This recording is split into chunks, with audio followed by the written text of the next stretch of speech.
Hey everyone, welcome to Chess4Unity's third Saturday event. My name is Vincent and I am going to be your host today.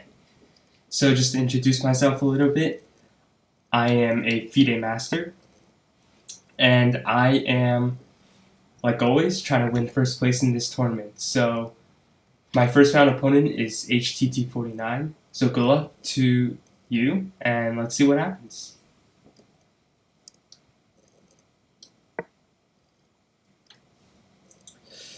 So we start out the game with the French defense.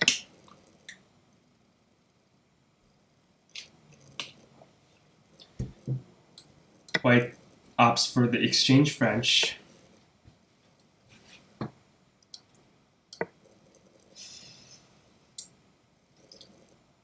Yeah, so if you're new here to Third Saturday, we host the Third Saturday events almost every single month. And yeah, if you're interested, it's totally free. And first place, we have 3 different sections. We have under 600, under 1200, and just an open section for anybody who wants to play. And it's free to attend. And first prize of each section gets $30, and second prize of each section gets $15. So if you are interested in learning more about Third Saturday or the organization Chess4Unity in general, be sure to visit chess4unity.com. So that's chess and then 4, the number 4, unity.com. Okay, so we have this position, which is quite standard.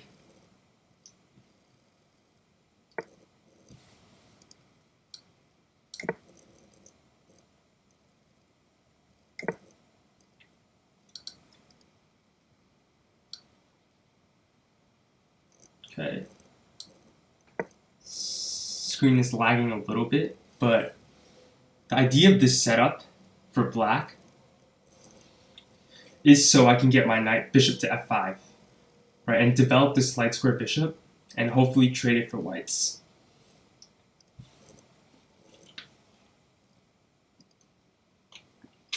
And the idea is if this knight on e7 was on f6, so let's say this knight was here, then bishop f5 would not possibly be a move, right? Because then white's bishop can just take on f5. But this knight on e7 defends this f5 bishop. So that's a key concept that makes this whole idea work.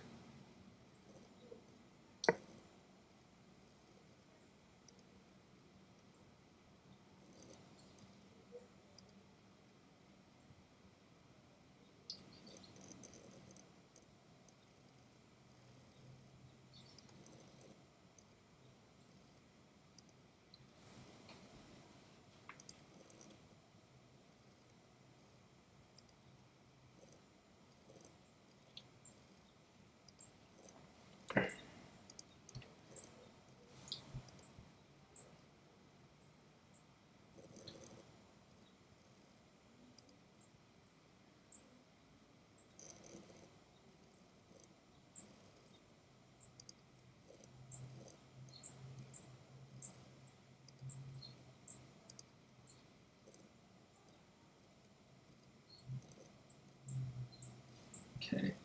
My opponent's thinking for a while. Really, white has a couple of ideas first. So, white can decide to either trade this bishop or keep it, right? So white can go somewhere like bishop f1. Okay, white goes bishop g5, but so he decides to develop the light square bishop, which makes a lot of sense in this situation. I'm going to go f6, because I was going to go f6 anyways, but now it's even better since I get to attack my opponent's bishop with tempo. Here white can either obviously move back or go back to h4. And here I have a decision to make.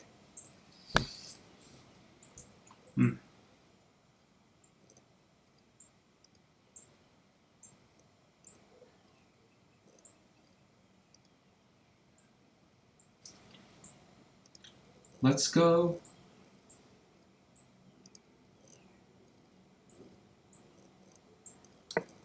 knight g6. So this queen defends this bishop. I'm attacking this bishop, possibly thinking about knight h4, knight f4 as well. So lots of ideas here.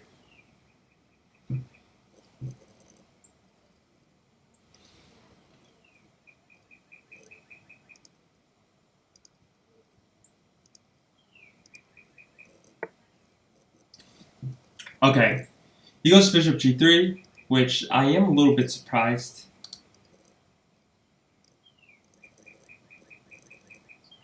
That you would allow me to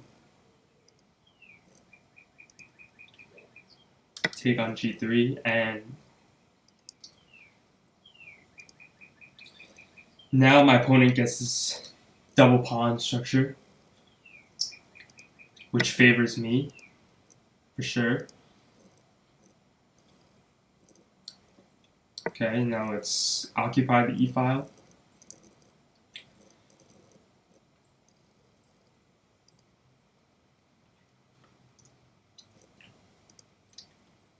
It's clear that white is still a little bit behind in development, and black should be a little bit better because of that, right? And the better pawn structure for myself as well.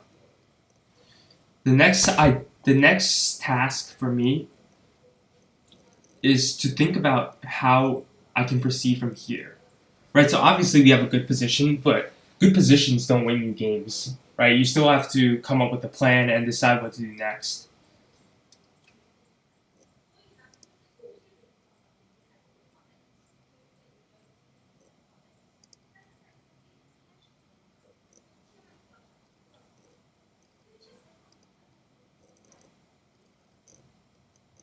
Okay, that's an interesting move.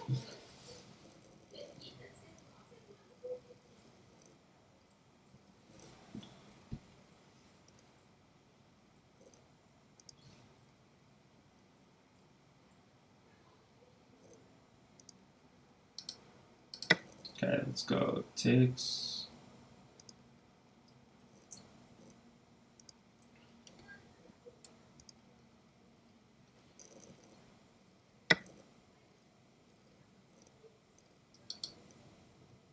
Let's go. Excuse me. And the idea of this move is simply to attack this pawn. And I know that this knight can't move because this rook is hanging.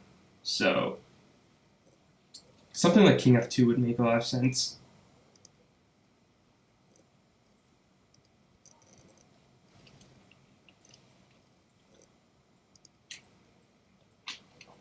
But in any case,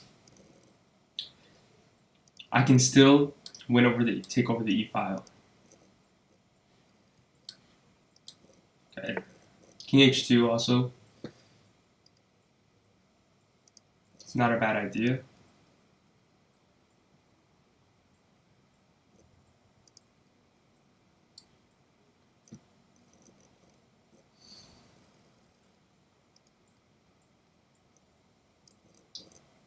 Okay, let's go. Let's take.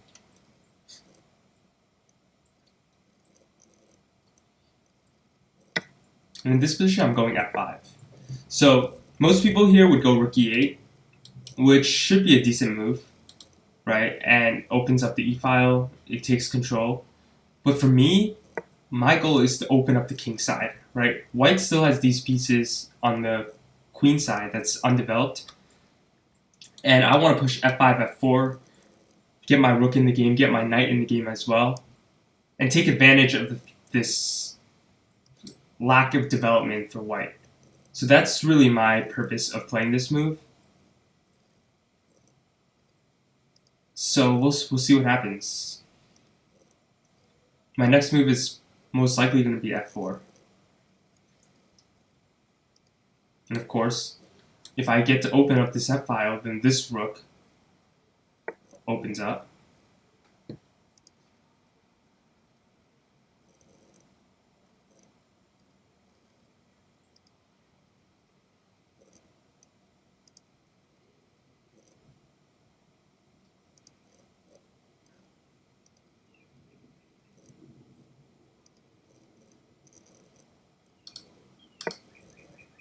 Okay, f4, just gonna go g4, which admittedly is an idea that I overlooked, but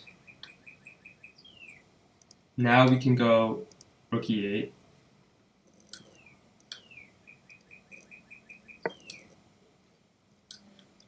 And we have this square rook e3, which looks very nice.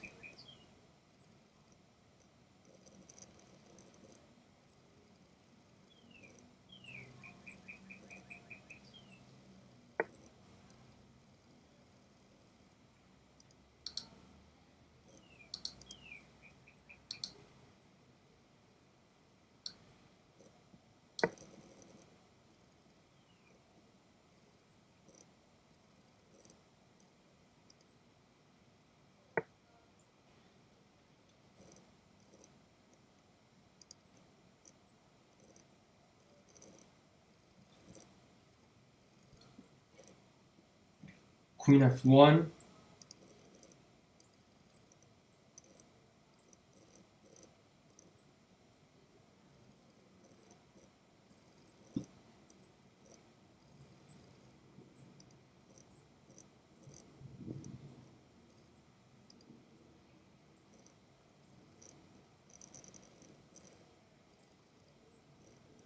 Okay.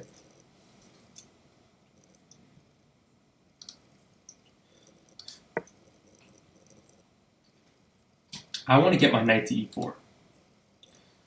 This knight on g6 was not really doing anything, honestly.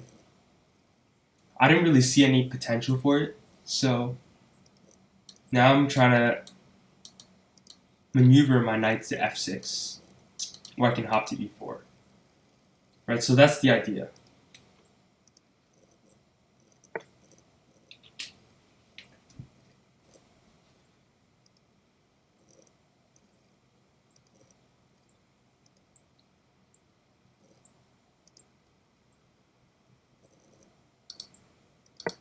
Okay.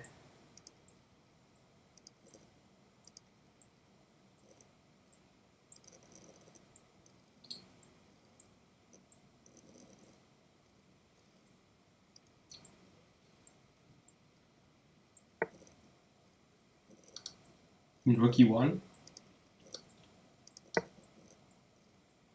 Let's continue with our idea.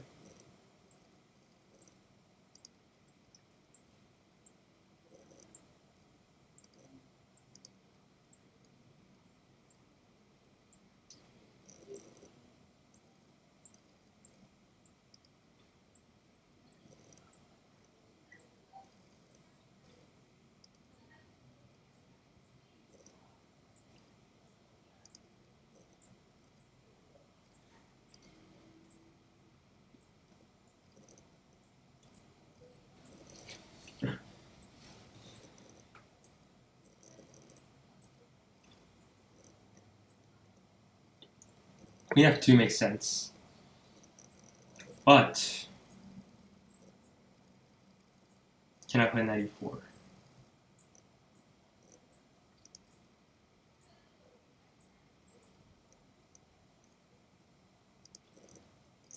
I think I can.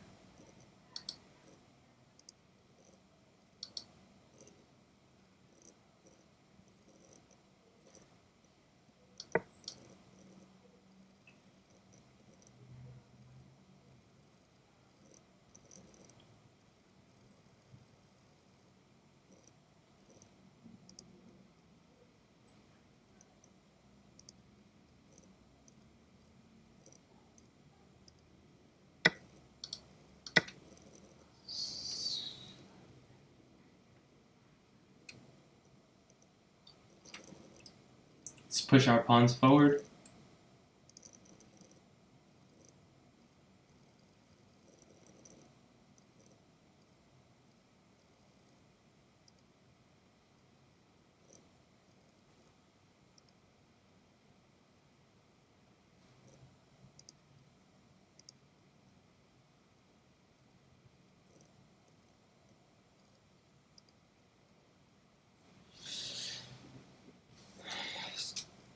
Knight g5, probably. Seems like a smart move. though in that case I'll respond with rook takes e1.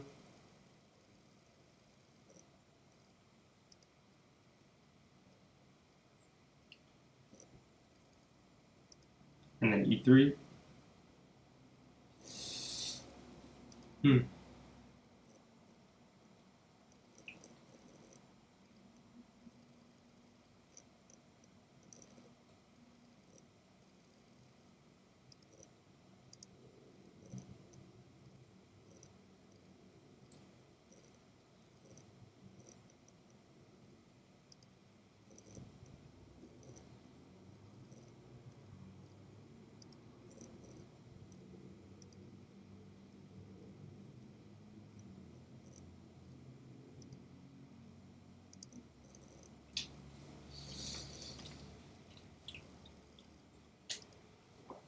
Another element in chess that you always have to keep your mind focused on is time, right? So important. Can easily win or lose you the game.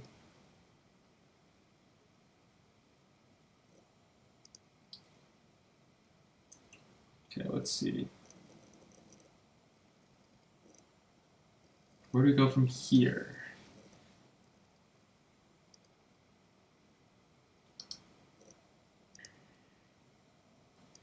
Kind of have to take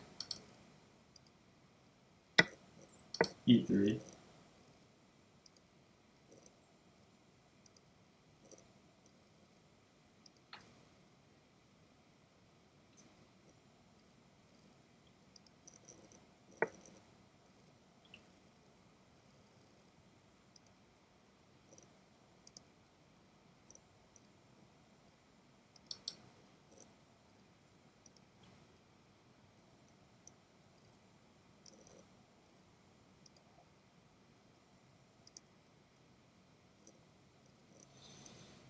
Let's go queen g6. Maybe penetrating along this diagonal.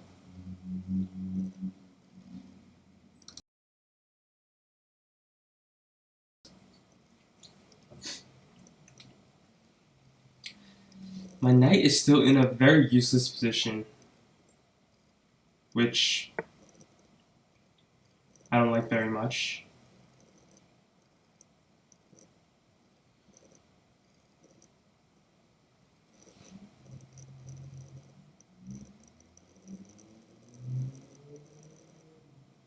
Okay. That's a little bit of a risky move. I mean, not a little bit, a lot of a risky move, in my opinion.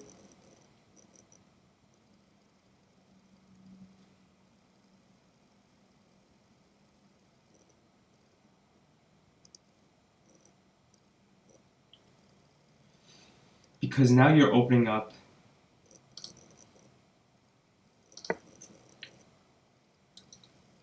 this diagonal. It's important to understand that in chess, every move you make has consequences, right? It could be, there's always negative and positive consequences for each move, right? It's just your job as a player is to evaluate whether or not the consequences outweigh the risk, or vice versa. That's your job as a chess player, to evaluate that risk. And the best chess players have a more accurate ability to evaluate such a risk. So that's truly, from my perspective, what differentiates a good versus not, as like what differentiates a player's strength is their ability to evaluate that risk.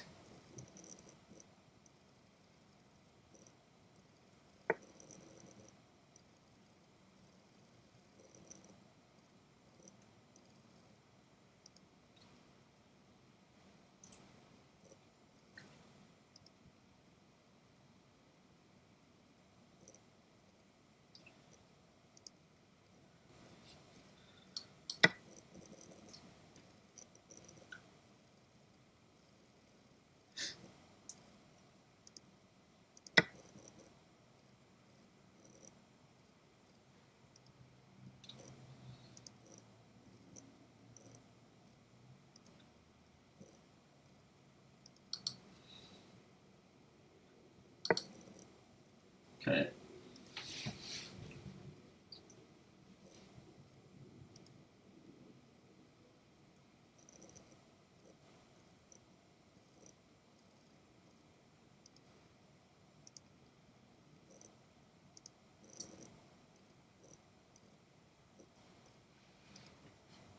Luckily for me, my queen controls this diagonal.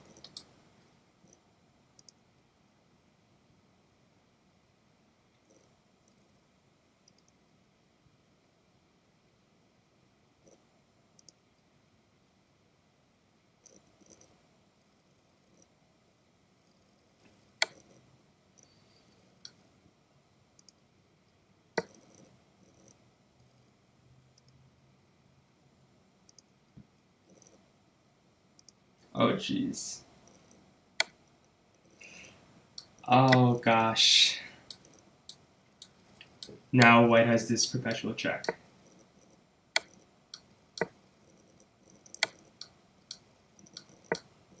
Yeah. So the game ends in a draw. Yeah, so like I mentioned,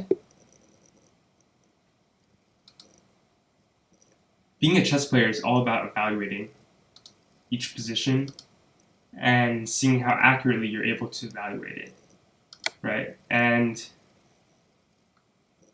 in this position, unfortunately for myself,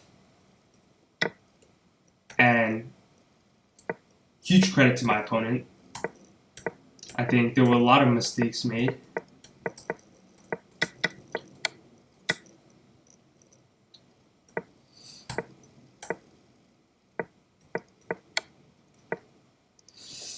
Yeah, here f takes g3 was definitely not a good move.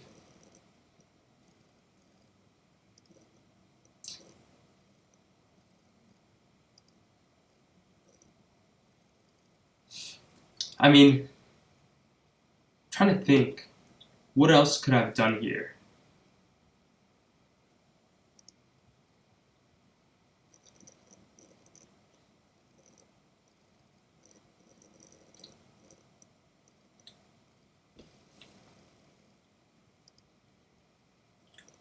Really, it's not so easy.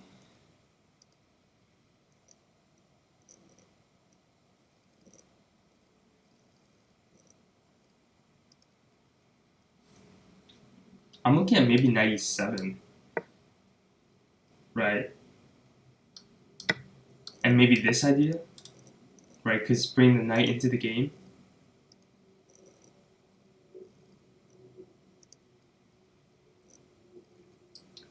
Yeah, and protecting this pawn. I think the key is that I can't lose this pawn. This pawn on e3 is too valuable.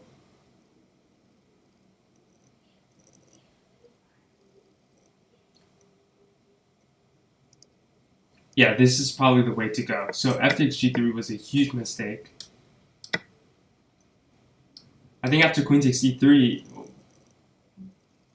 black has no advantage anymore, right? And it may even be white that has the advantage here.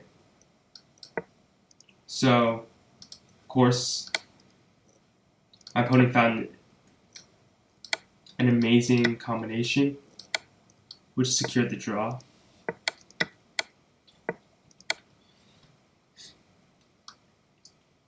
I think queen e6 was better because I personally think this endgame is much better for white. Because let's say knight e7, knight h4.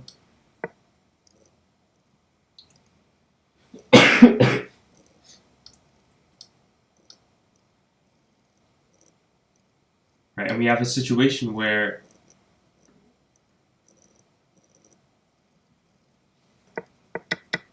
hold on. Let me think.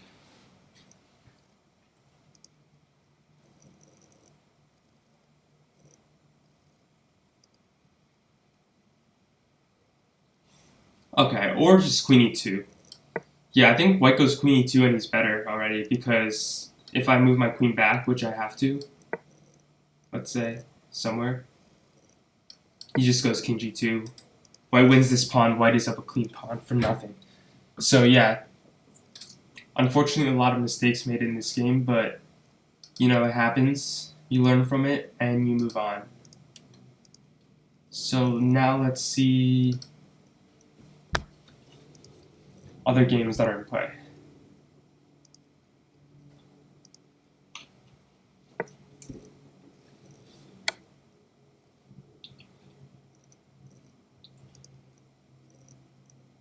This is an incredibly interesting position.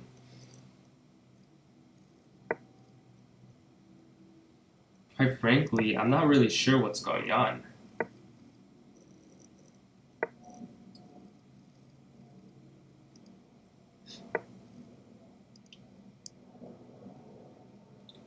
Oh. Yeah, that's not good.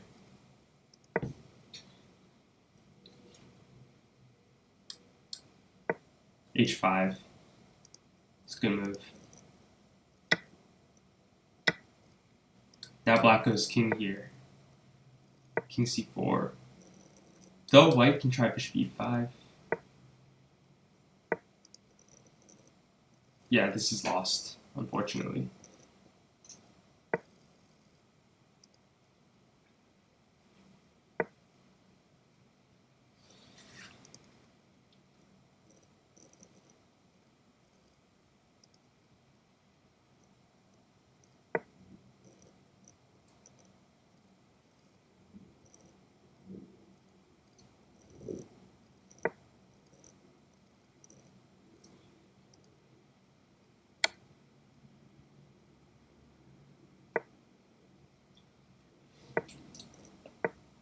D3.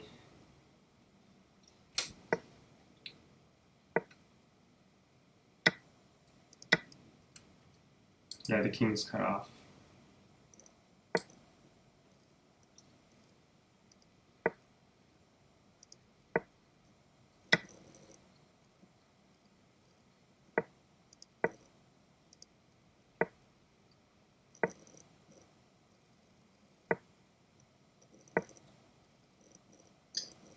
Yeah, that was well played.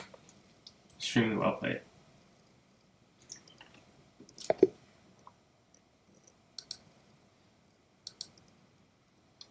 Okay. One more game left in this round. And just so everybody knows, time control for this section is 15 minutes and 2 seconds increment, which means there are 4 rounds in total.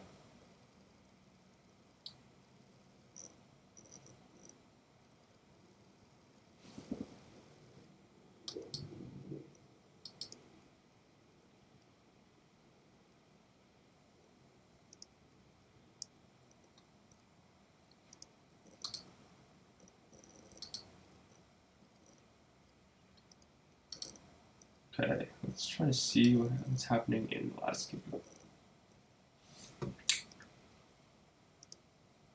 Okay.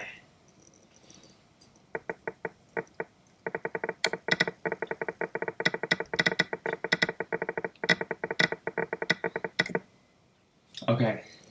I was positive seeing the position that we just saw that this game came from a Catalan. And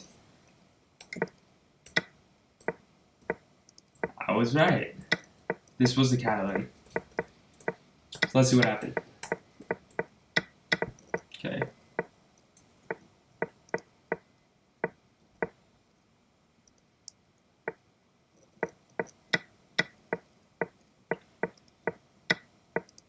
Wow.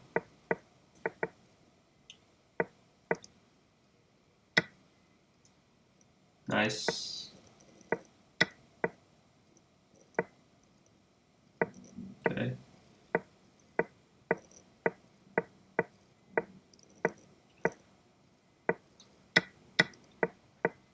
Wow. This was a complex game.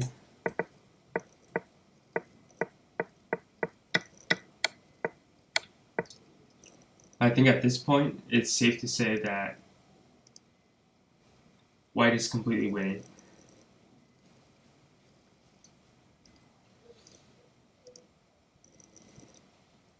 That was a very nice game.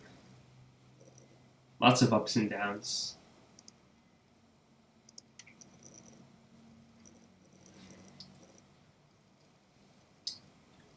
That said, White is winning, but White has 11 seconds left.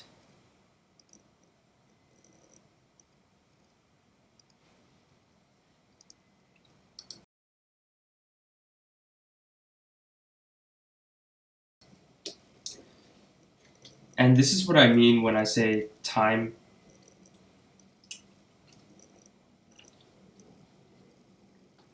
is of the essence.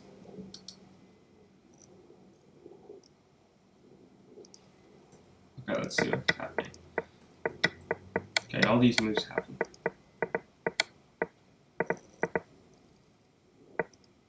Okay.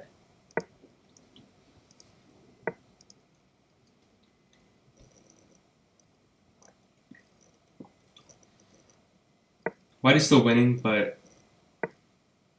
with 11 seconds, it's not that easy to convert this.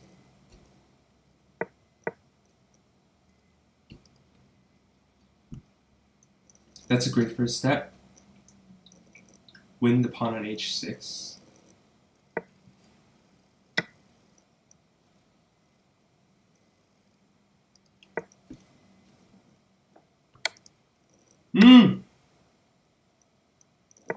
Oh. Shoot. Oh my gosh.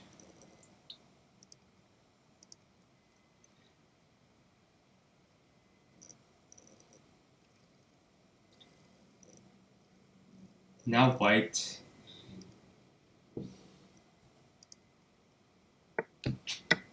See? Time trouble gets you.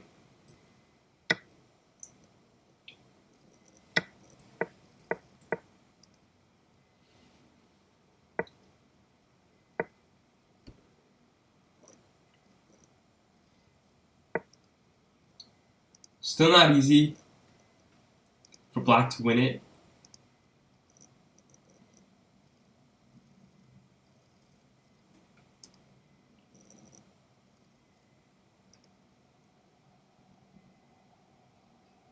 But again, time comes back to bite.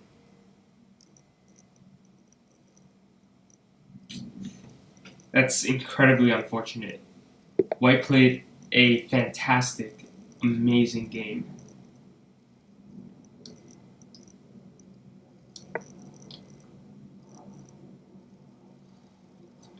Round 2, I'm playing against Raymosaurus. So good luck to you, and I will start out with the queen's pawn, playing d4.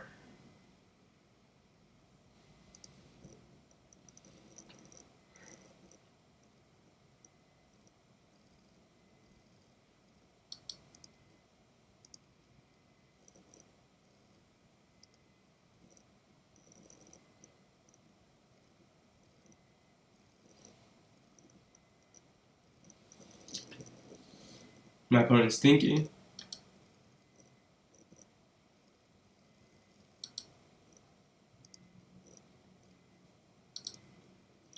Unclear what he's thinking about, but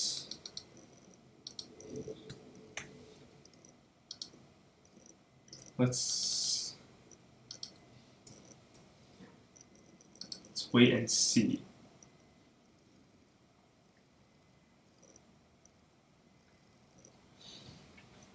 So, round 1 is over. We have 7 players with 1 out of 1 who have won all their games. I am at 0.5, so in 8th place. But still a long tournament to go, so we'll see what happens.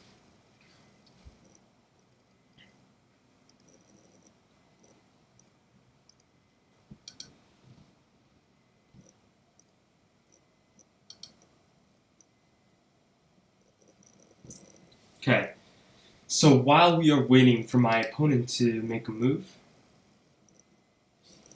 let's check out some other games in the meantime. Okay, so this came from the Sicilian, and I've seen this position before. I think I've played it with black. Not sure though. That was a while ago, for sure. Don't play the Sicilian much, but when I have to, sometimes I do.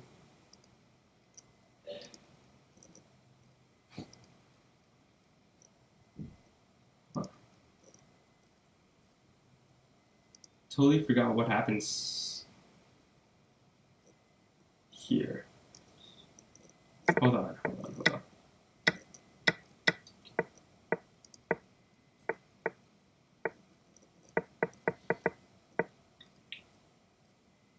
Okay, I'm trying to remember.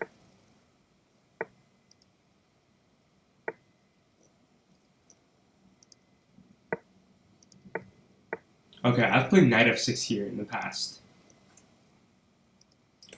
Oh yes, I think it does transpose. I just cannot remember what black does here.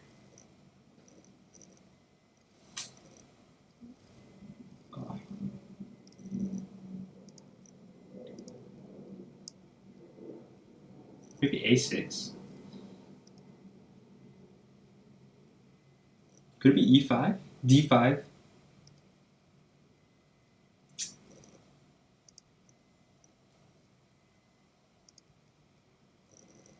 Queen c7?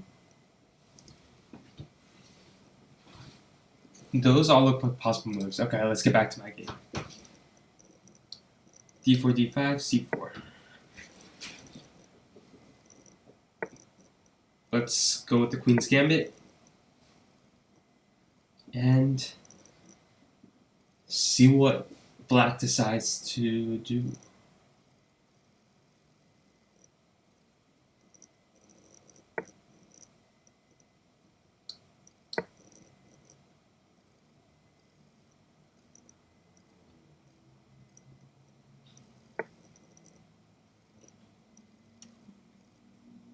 Okay.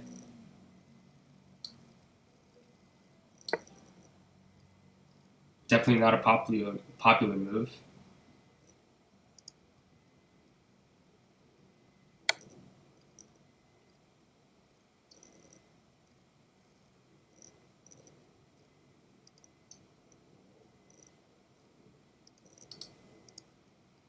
Let's go knight bd2.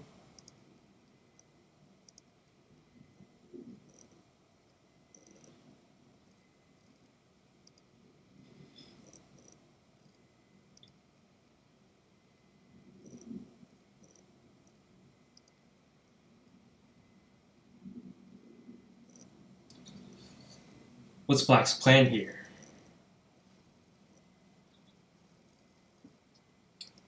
Can he take on c4? He can.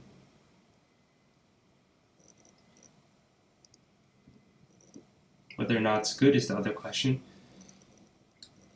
Takes on c4, I'm going to castle. Takes on c4, I'm going to castle. Knight takes d2, bishop takes d2. Bishop takes d2, queen takes d2. And more or less, I win back the c4 pawn at some point or another. And white clearly has a stable positional edge. And out of the opening, that's not a bad thing. Not at all.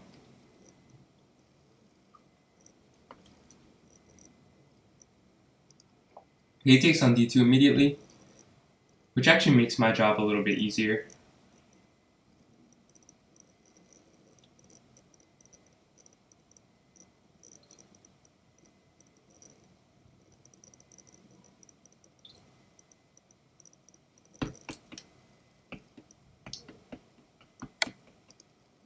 Okay. Takes, queen takes.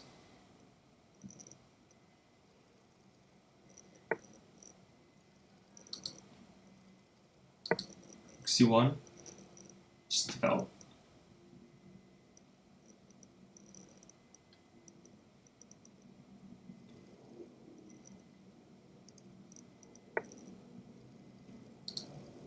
Castle.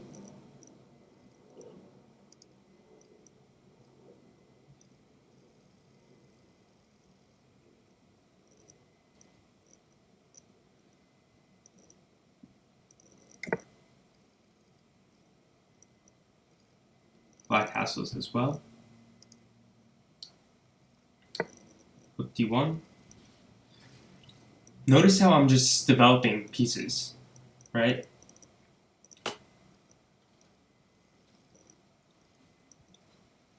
Black has to find a way to get this bishop in the game. And a lot of the times, that's the strategic advantage of the Catalan. This light square bishop. And oftentimes, it can be an important advantage to have.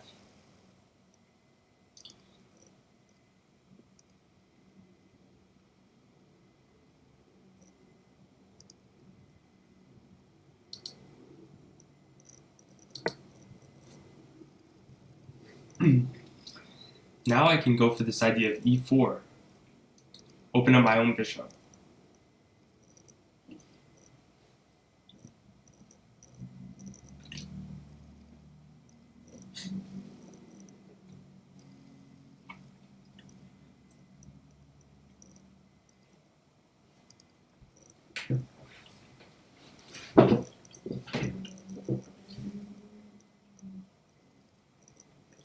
I got some bubble tea with me. Things can't get any better, huh?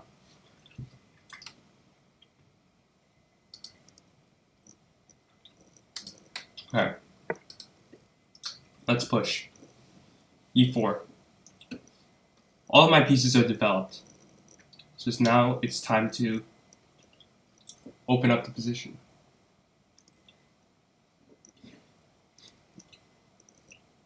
Really? That's one of my favorite things about the Catalan. The fundamental concept behind the opening is just so simple. You develop your pieces, have a superior pawn structure, finish your development, control the center, and then open the center.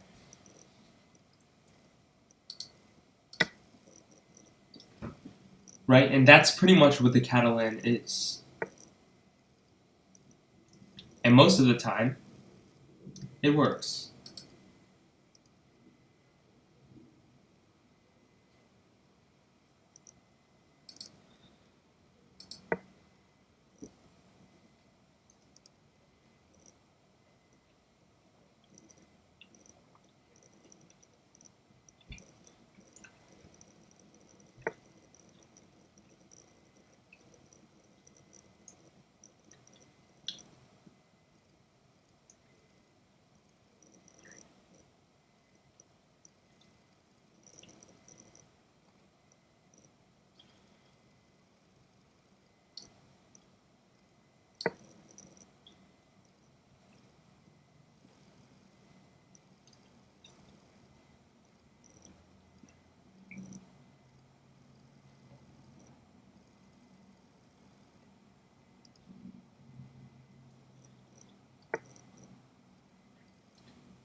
Rook d2.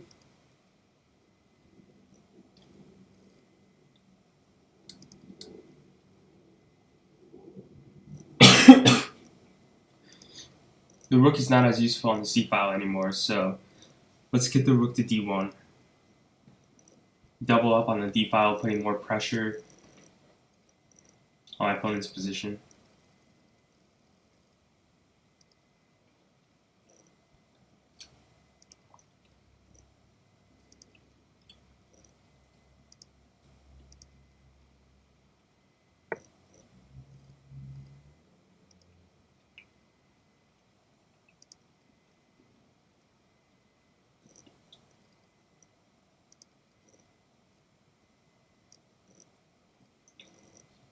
Hmm.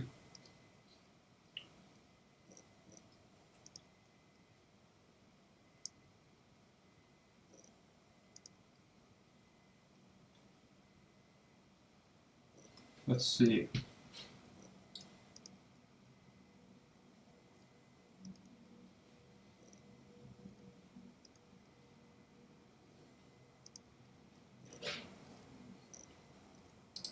Okay, now it's time.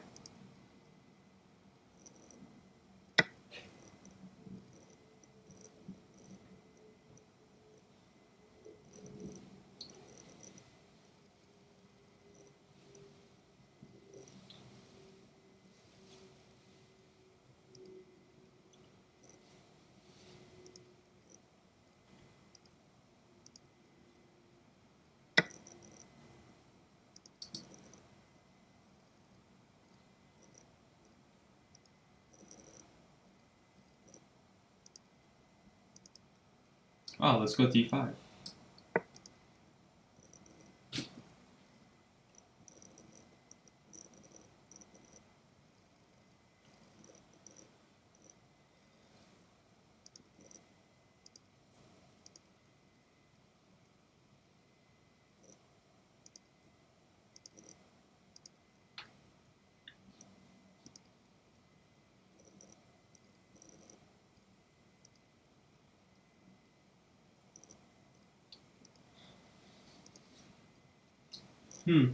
Bishop d7.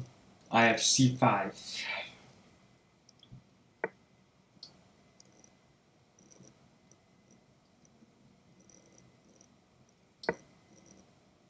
Very nice move.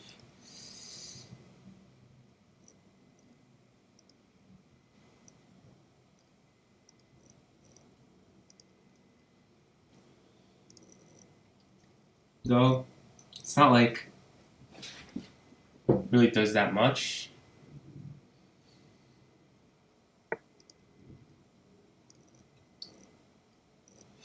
Bishop b5, queen e3, just keeping all my pieces on the dark squares. Because my opponent has the light square bishop.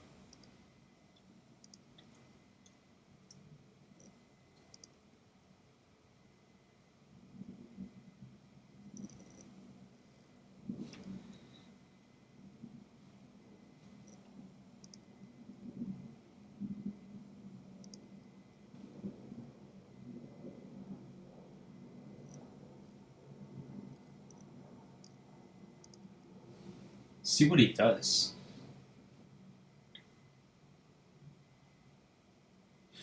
Sometimes as a chess player, you're even curious what your opponent does. It's like, you want to see what he does in some situation, and I feel like this is one of those moments where it's critical.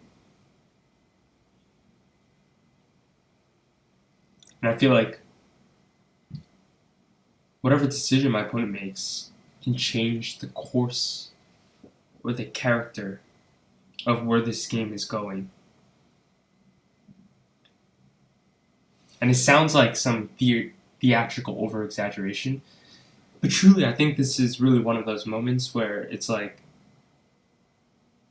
it can fundamentally change the pawn structure or the character of the game. For example, if my opponent elects to go with e5, I think that completely changes the game, right? It changes the pawn structure. If my opponent doesn't elect to go with e5, I think it also changes the game to some extent. Allows me the option to maybe play d6.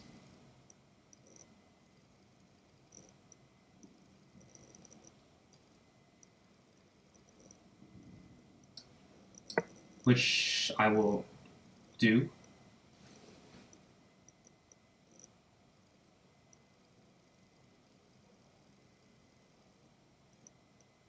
Right, he goes rook e8, I play d6. If he doesn't go rook e8, I can't play d6. So each decision that my opponent would end up doing in that situation has some sort of drawback, like fundamental drawback, right? Like I mentioned before, every single move has a drawback, but there's no doubt that some are more consequential than others.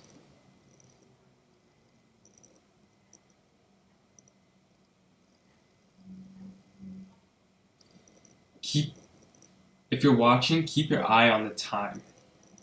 Right, my opponent has 4 minutes. I have nearly 10. So that's something to really keep an eye on, right?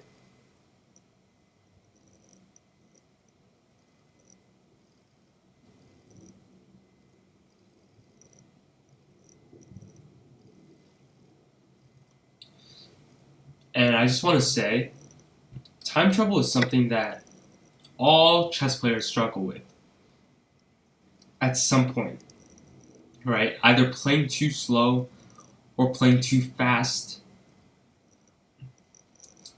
I think, in my experience, I've never met a chess player who has not struggled with that any of those problems. And I think that's completely normal. Personally, I've gone through phases where I've played too fast, played too slow. But it's important to recognize that and fix it.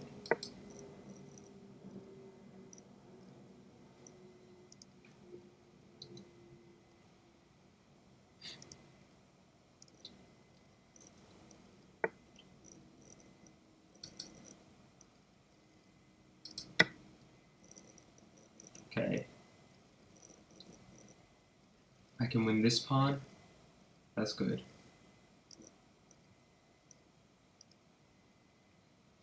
Queen d7 was for sure a mistake, allowing rook c7 with tempo.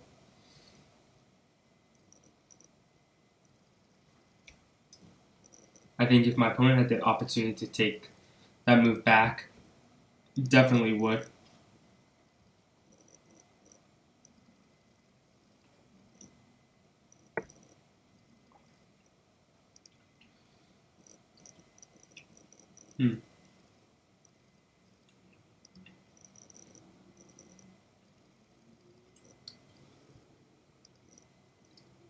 He's in no rush. Neither am I. So let's just play b3. A move that improves our position. Not by much.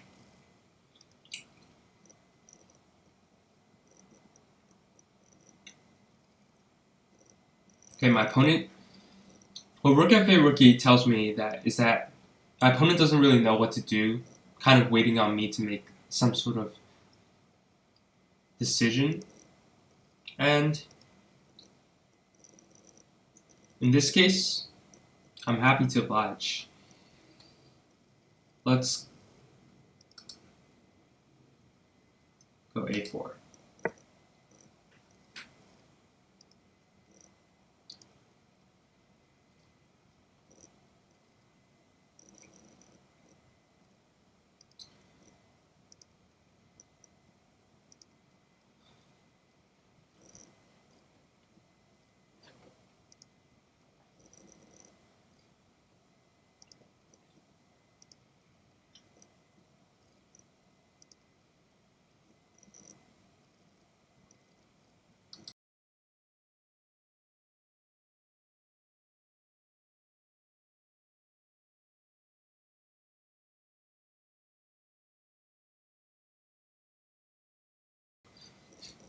My opponent's thinking, but yeah, I was going to say, he doesn't really have a choice. He has to play bishop d7.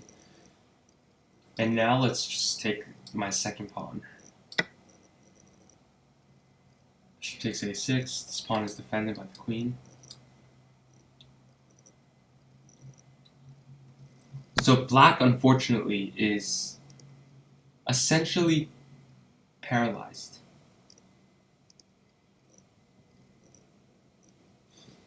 There's really no good moves for my opponent.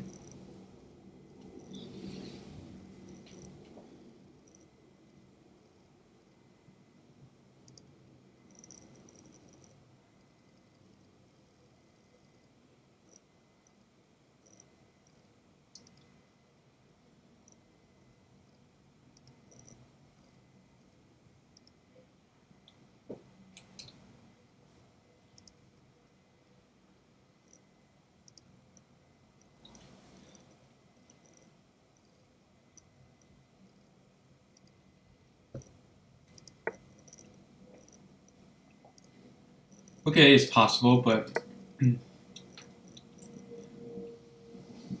let's go bishop b7.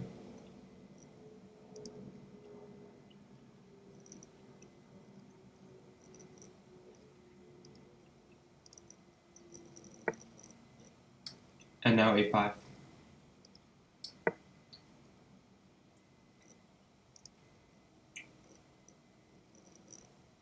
Turning a6.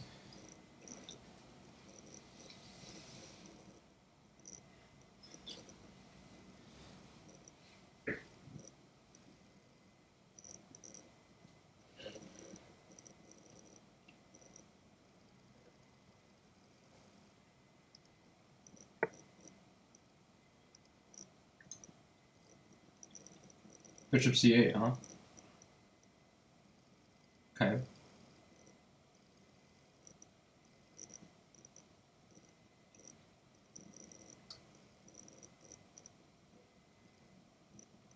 Let's go d7.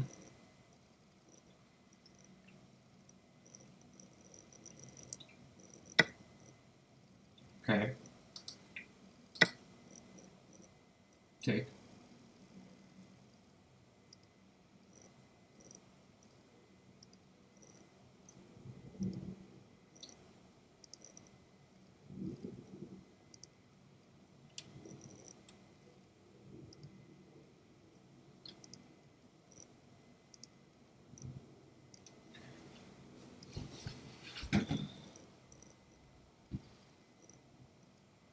Okay. I won on time. Alright, so great game. Raymoceros, I like that username. I really do. Awesome game, and yeah, we just see sort of the development of this game. For white, from my perspective, it's really about slowly improving. And like I said, the Catalan is a fundamentally simple concept. You develop, you put your pieces in the optimal position, you open up the center, and free up your pieces. So that's exactly what this idea of playing d6 does, right? All of a sudden, you're freeing up this bishop on g2, right?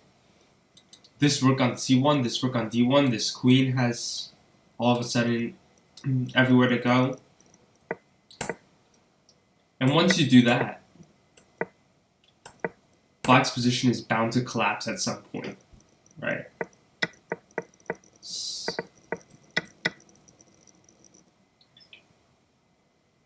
Okay.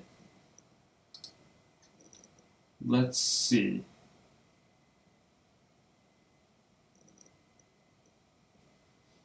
Okay, let's check another game that's going on.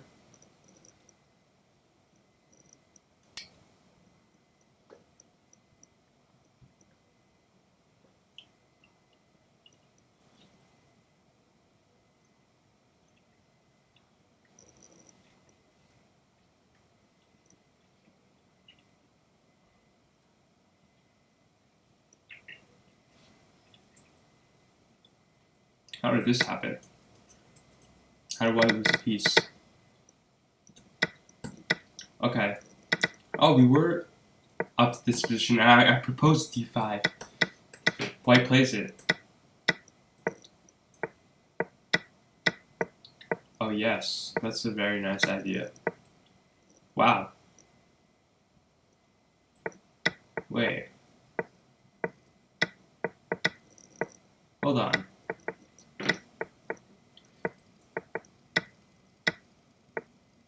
Okay, I'm trying to understand this for a sec. Why would you go knight f4?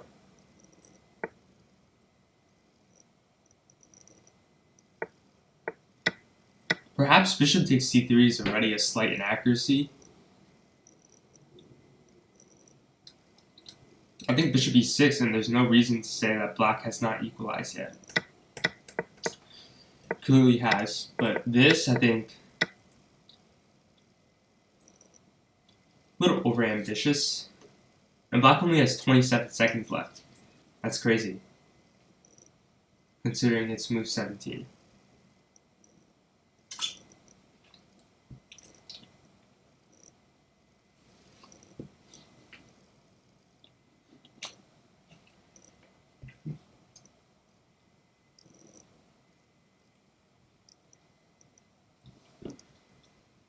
If I were white, I would move quickly here. I think time is a great advantage, but if you're just gonna let it wander down, then you lose that advantage. So I would go quickly. I would play bishop e3 pretty quickly, actually. I think white is taking pretty long to make that decision.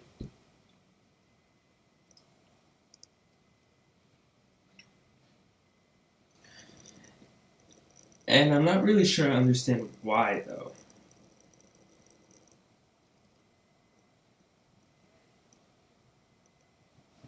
There's not very many moves I feel like make a lot of sense here.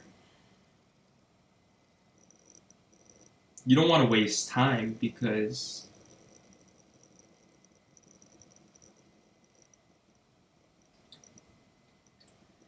I mean, honestly,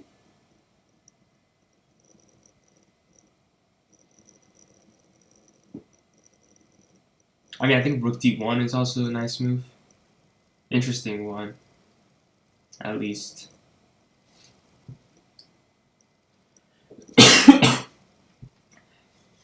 But the issue with rook d1 is that queen c4. And you're still kind of in a very awkward position, so you might as well just go bishop e3, queen a5, king f1. Okay, I was considering queen c3, but now like bishop g4 worries me a little bit. The fact that black can start developing with tempo concerns me.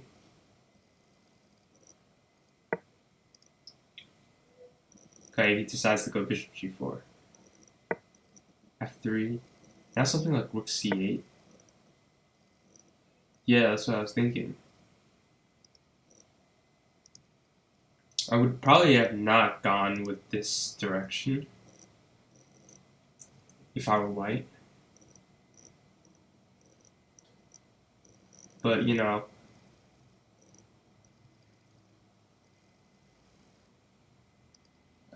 because at this point, like, black just spent 2 moves developing the rest of his queen side. When your queen was on f3, black couldn't move a single piece. So you're giving him free development with tempo. For what, really? Now he has a chance to take, go bishop f5. Right, you can't take on f5 because queen takes e2 is checkmate.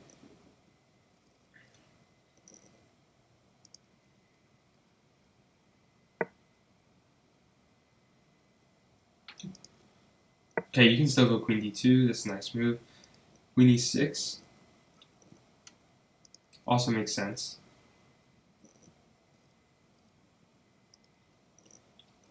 But now, see, white has already spent so much time that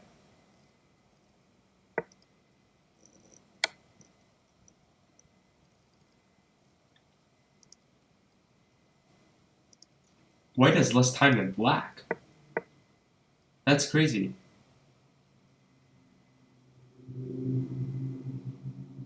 White is going to lose on time.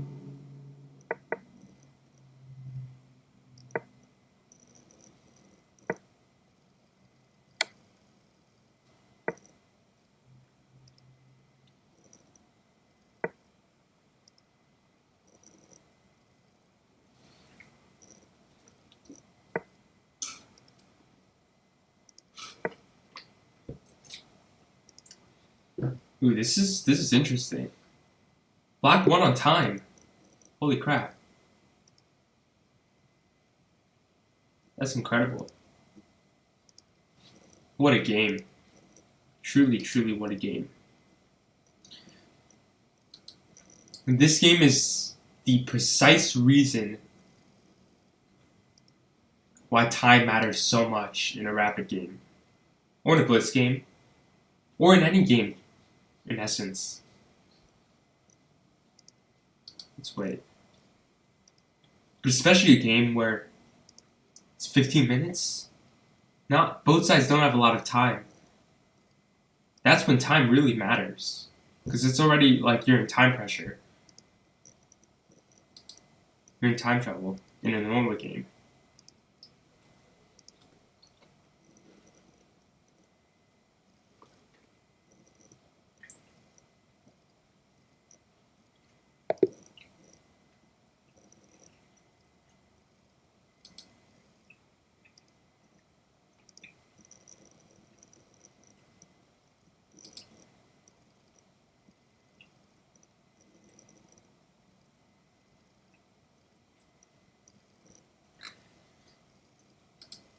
I think there's still a couple more games going on.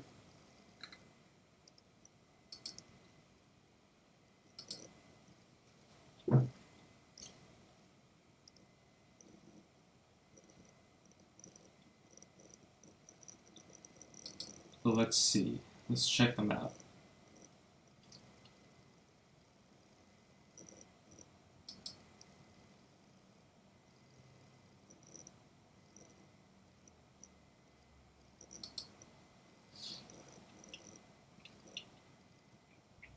I feel like round 3 should start soon. Whoa. Round 3 should start. Where's my game?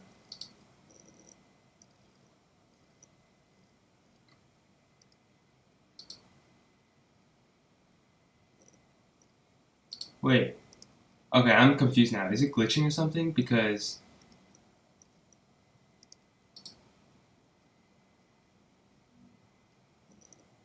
Whoa.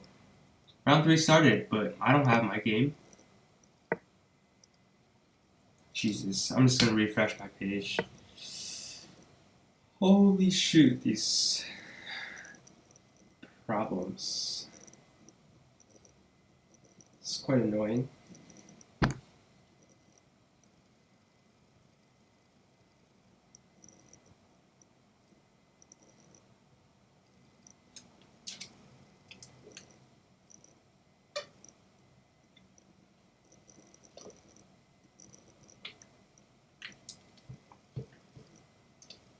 I apologize for the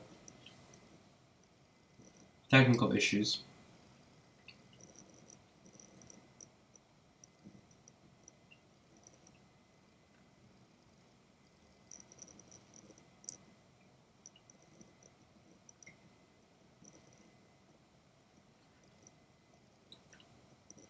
Jesus, so apparently I was detected as offline, so it wasn't paired for round 3.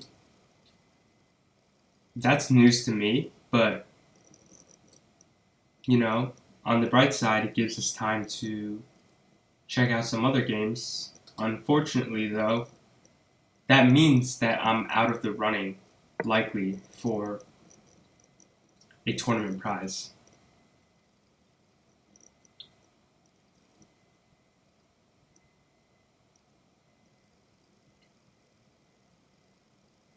Okay. Well, since we're here, we might as well make the most of the situation and analyze a little bit of other games. Okay, let's see what happened here.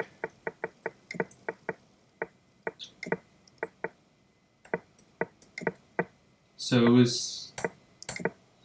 I don't even know what to call this. It's not a King's Indian, but the idea is semi-similar.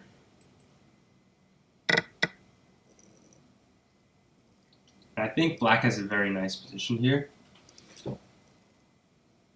Honestly, probably prefer black. Though, like if you were to tell me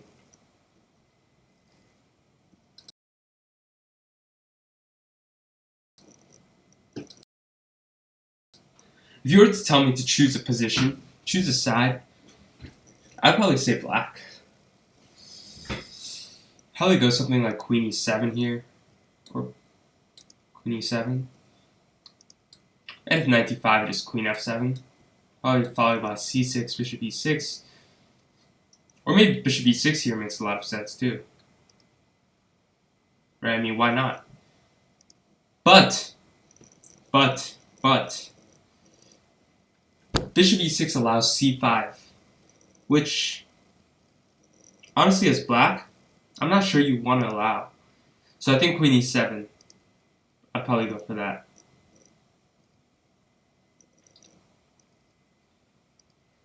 Queen e7,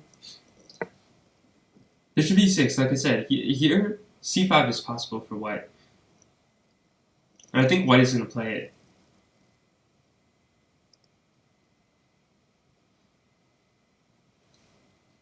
Right, because c5, now the d pawn is pinned, so d takes c5 is not possible. And check out this crazy line. So c5, can I make a move? Okay. So if c5, picture this. White goes c5, black goes d5. White goes knight takes e5, black goes bishop takes e5, white goes knight takes d5. Black goes, you're interrupting my calculation section. c5, d5, knight takes e5, bishop takes e5, knight takes d5, bishop takes d5, rook takes d5, queen takes d5, bishop c4. That's what white, at least if I were white, I would have been calculating. Or try to calculate. Okay, white goes knight d4 instead, which also a good move, I feel like.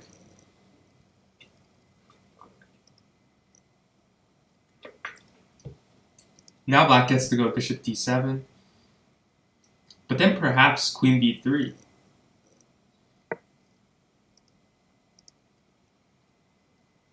Black goes queen f6 instead. Interesting move. For sure. Does give up the bishop pair, which doesn't make too much sense to me, if I'm going to be totally honest. I'd be afraid of something like knight d5 right now.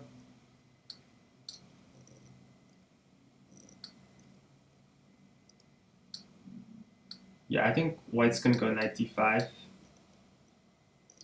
And after bishop takes d5, which is forced, c takes d5.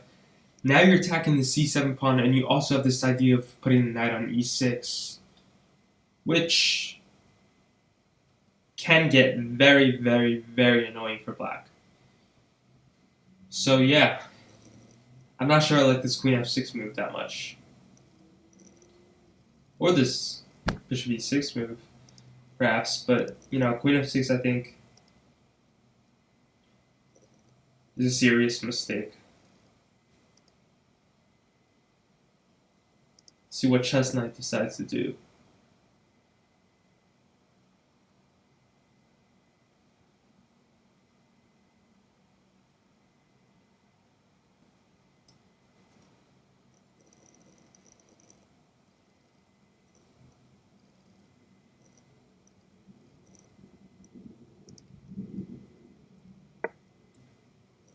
Chess4Unity goes in a different direction and goes f4.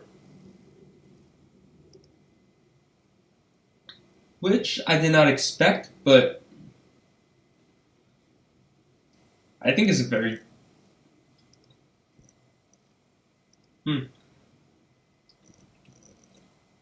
Let's just say, I think this move makes a lot of sense for many reasons. So, I like it. I like this move, f4.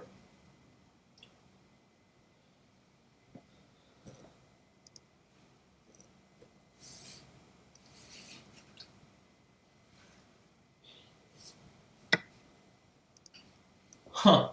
Knight takes c4. Now we're getting into some very, very, very interesting calculatory territory. Oh, jeez. I wish I knew what was going on here.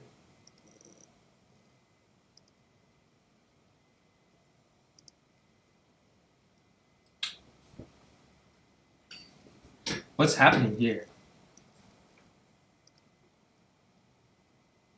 Oh, I think white is... Oh, white...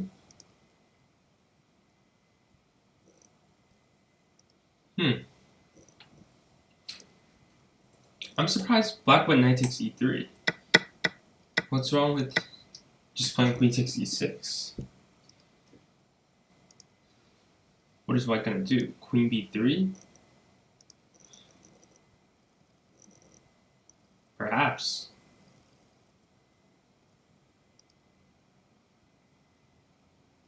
That'd be the case. But that doesn't look that bad. You still have the opportunity to play b5. So I'm a little confused with this knight takes e3 move because black is just down a piece now. Alright, knight f8, king f8, bishop f1. And black is down a piece. So that whole combination makes not very much sense in my opinion.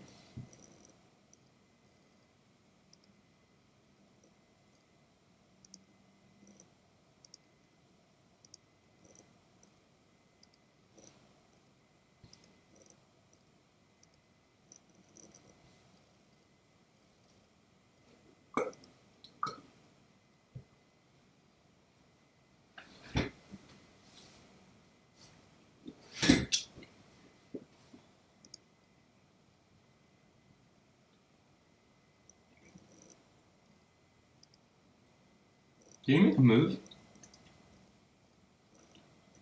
Now, honestly, I'm not sure what's taking white so long to make a decision here. I'd probably be playing knight takes f8 in seconds.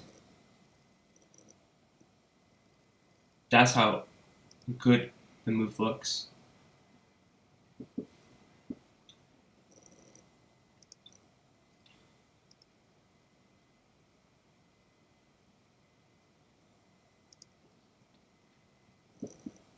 Any other move just makes no sense to me.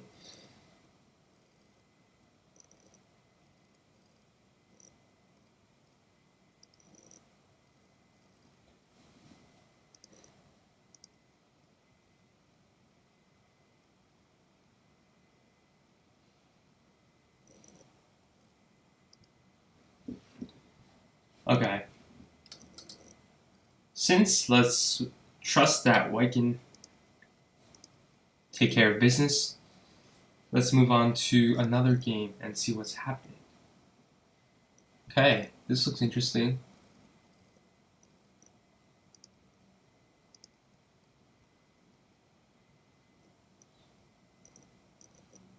Okay, now that looks very risky. b3.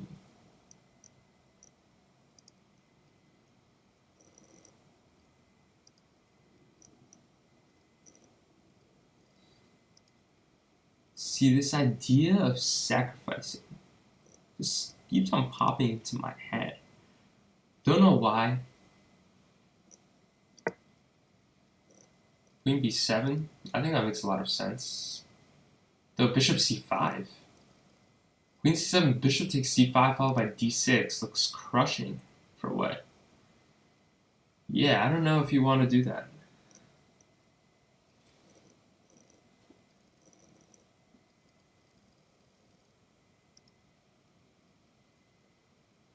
That looks rough.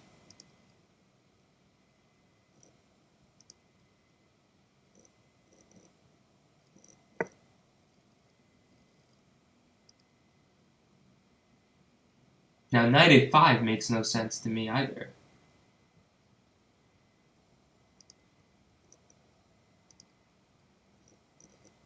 Rook takes a5 followed by knight takes b3. That's one example. Queen a7 does make sense to me. But still, why not just rook takes a5, knight b3?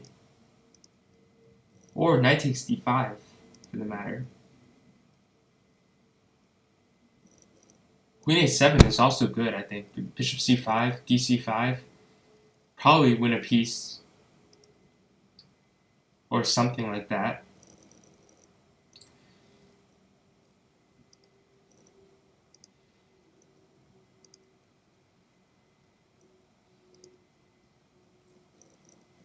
But I like this very interesting position.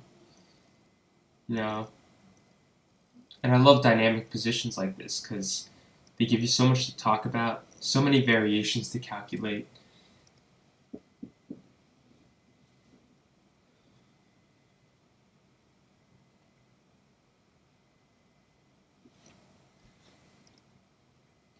I think white is going to have to try bishop c5.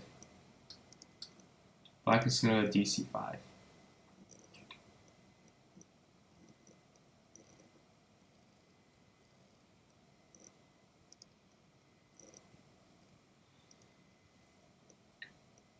But then it's tough to kind of see what white is going to do next.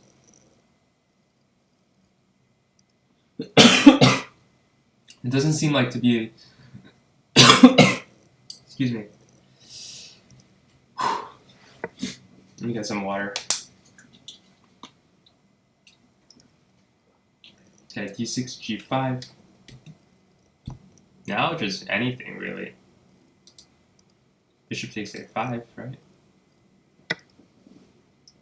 So we can go queen c2.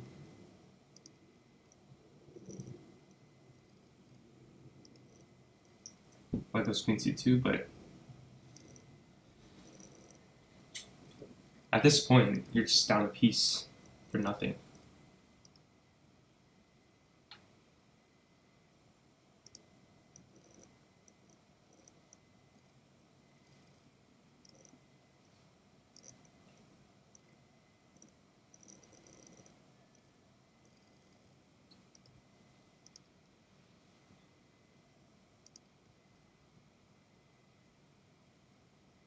Okay. Now we've seen what happened, let's trust that black can take care of business. And check out another game. Check out Addo versus Will. Okay. Black seems like black is doing very well here. Up a pawn. Of course, not so easy to convert, right? In these types of positions, never easy. The rook f1, queen d4. I would go queen d4 here. This endgame is winning. Right, I think there's no doubt that this endgame is winning. If you want to keep queens on the board, now that's going to be tough. So queen d4, yeah, like I said, very good option. Of course, queen takes d4, rook takes d4. White is going to go rook c1. Right, try to get something going.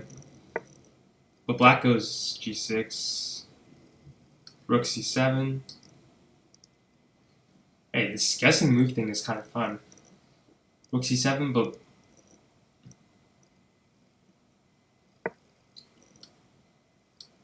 rook d2 or a5 or something like that. Rook a5.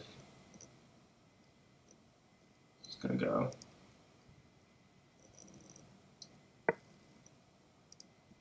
b3, rook d2.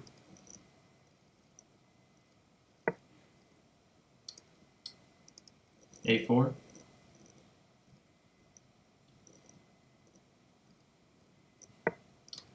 Rook b2.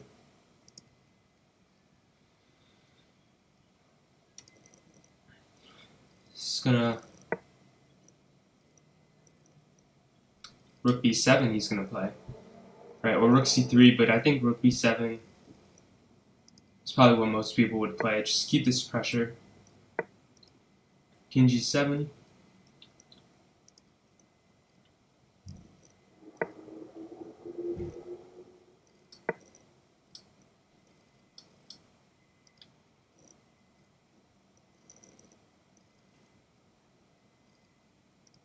I think white chooses to take on a5, black chooses to take on b3. Okay, he doesn't go with that. Let's say black goes h5. Makes sense to me. Alright, e5. Also makes sense. Yeah, I think this is just... It's already fair to say that it's a technical win for Will.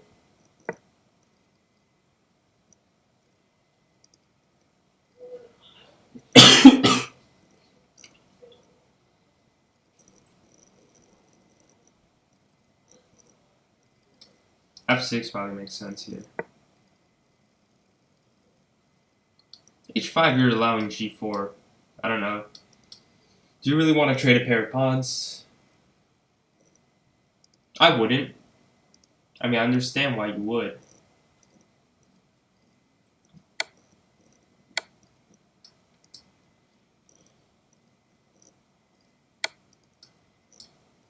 You kind of have to move back now. Because king g5 just rotates e5. So I feel like with this now, it's a little bit tougher to convert with one less pawn on the board.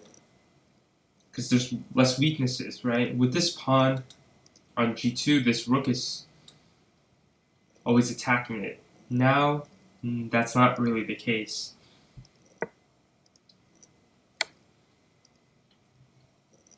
Okay, I don't know why you would run yourself into f5. But, you know, this can happen. White goes king d3, king c3. That actually... King f3. That's strange.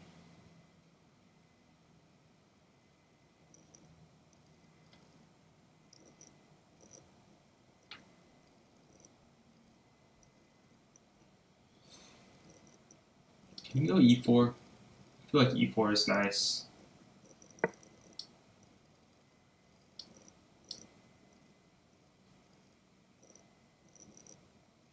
Goes f4.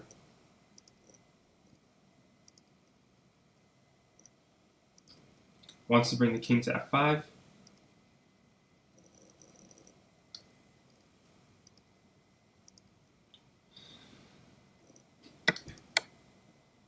Oh, whoa, whoa. I mean, I think he's lost anyways, but now he's definitely lost.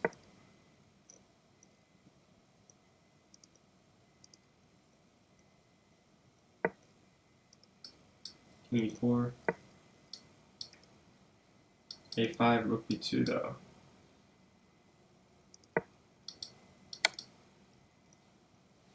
King f1, king e1, doesn't matter. King there, he's just gonna go king e3.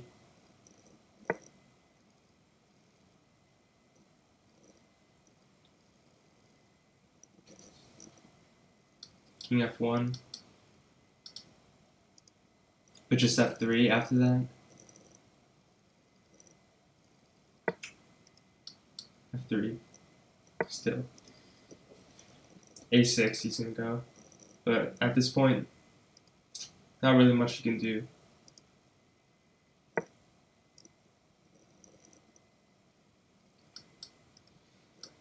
Still go f2.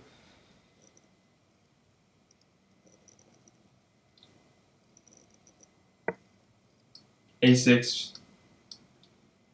Just rook a2. Or just promote to queen. Rook a2. Simple. Now you can even just take the pawn on a5 and then decide where you want to go from there. Okay, so let us trust That works too, I guess. A6 just rook e1.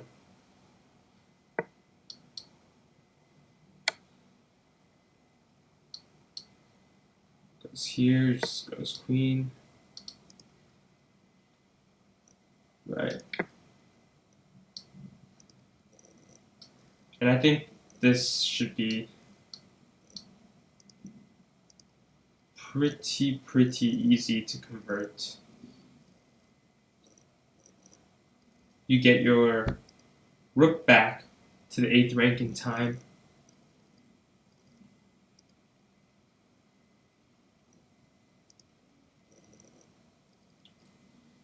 Let's just watch the end of this game before we move on to our next game.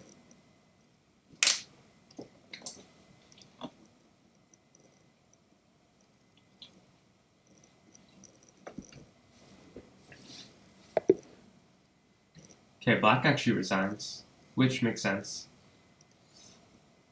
Okay, let's see. Let's see what other games are left. I'm sure most of them are finished. Okay, so that one is done. Okay, black won in this game, which we expected.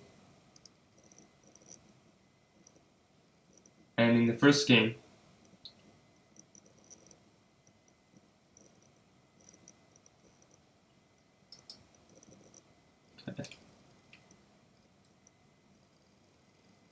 okay, I don't even care. Okay, this game was in the past.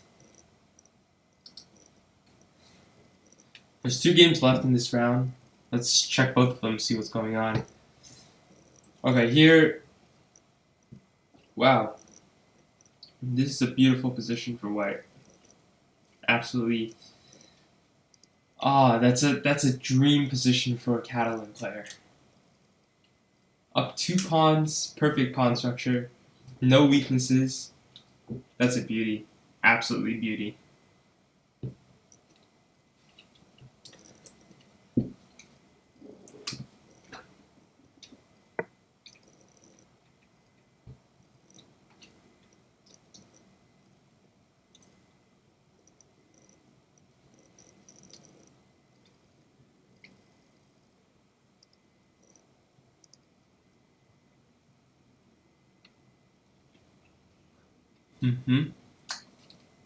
Beautiful game. Okay, clearly white is winning, so let's check the other game, see if there's more of a fight competition, put it that way. And the answer is yes.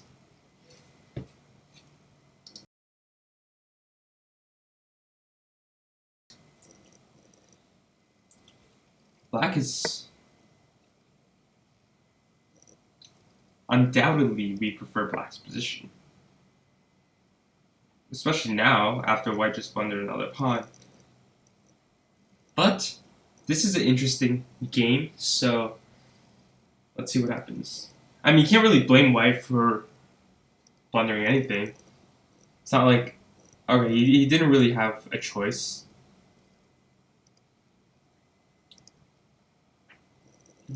But now, knight takes e2, followed by queen takes h4 is a move.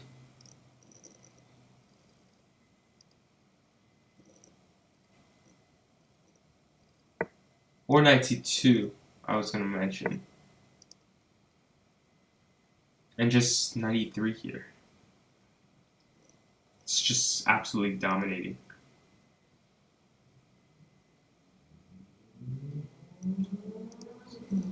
It's almost... See, a lot of times that's the issue with King's Indian positions, where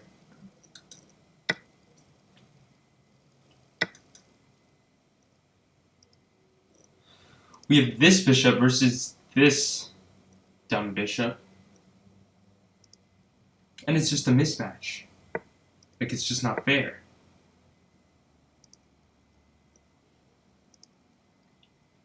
I mean, I think it was a slight mistake for black to allow this white rook on d6. Doesn't make too much sense, but you know, black is probably still doing very well. Okay. That's a little bit of a shocker. Just take.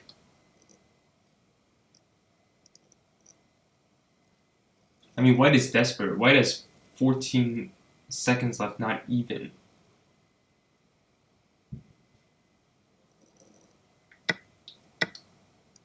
It's queen e7. Yeah, queen e7, and now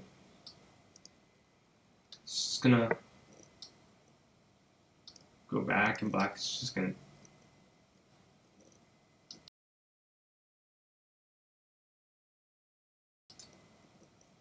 take this pawn.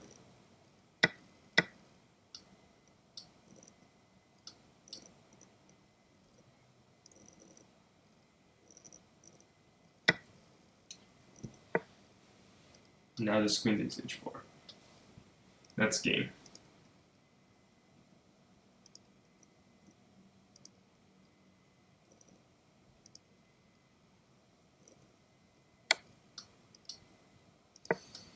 Queen e1.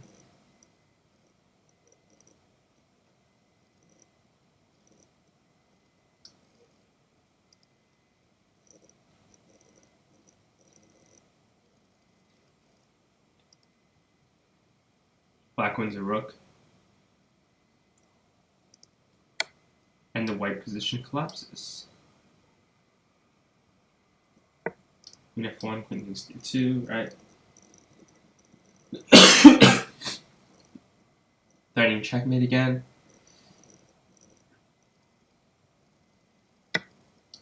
White has no choice but to go queen g2. But now black can really do anything, and resigning is one of those options. I mean, for white, resigning is one of those options. So yeah. I mean, that was an interesting game, I think, in general, at least from where we saw it, from our perspective. Okay, last round. I am way behind in the standings. That's expected.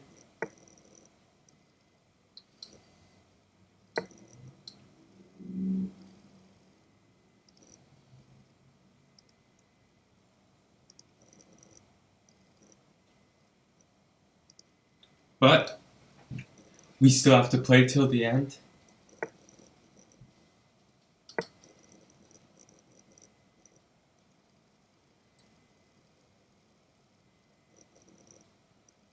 And we're going to start out with the Queen's Gambit. Well, not really. White elects to go for the English. White probably goes d4 here, I think. Yeah, I think white goes d4, transposes into Carlsbad structure. Which I am absolutely fine with, because it is one of my favorite structures to play.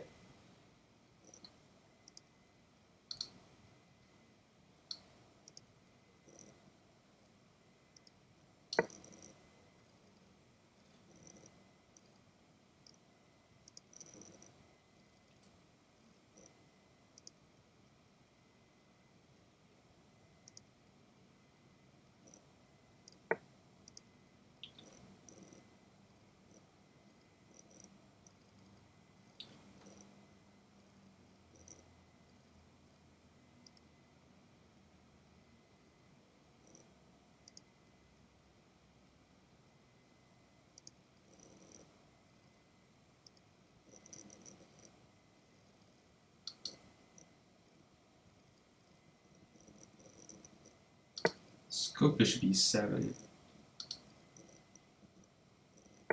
Just castle.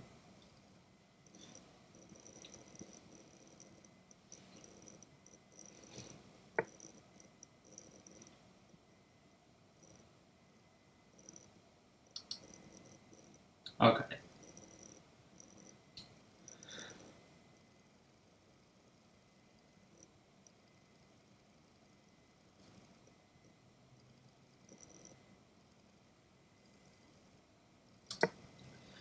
My opponent's giving me no choice but to play c5, which I think at this moment is a very logical continuation.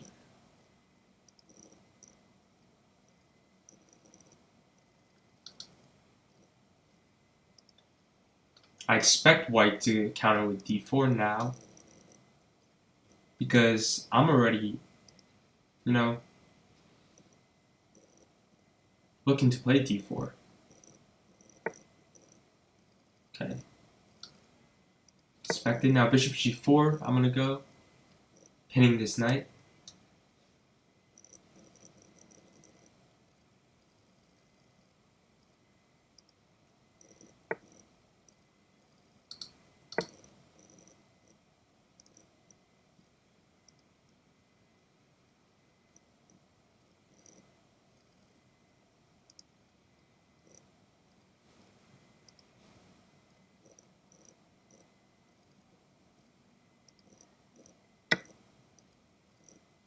Okay, he goes there.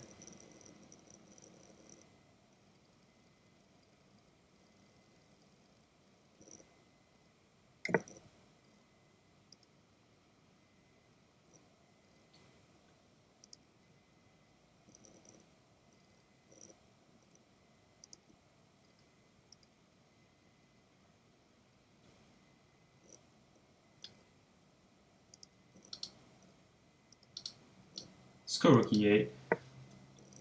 I would be lying if I said that I like this position.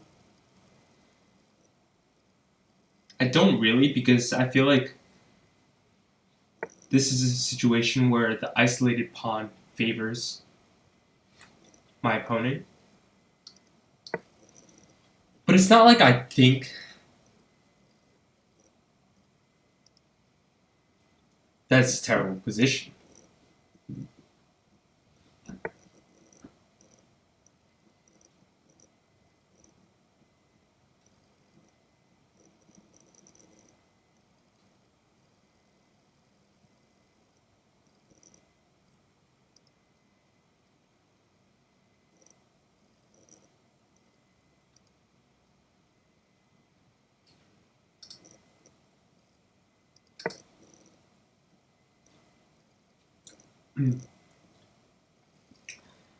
I like the fact that this position is dynamic.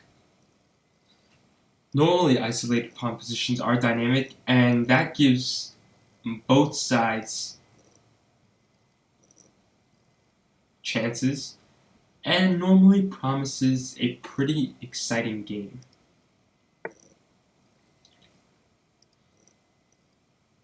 So at this point, that is admittedly what I am counting on, an exciting game.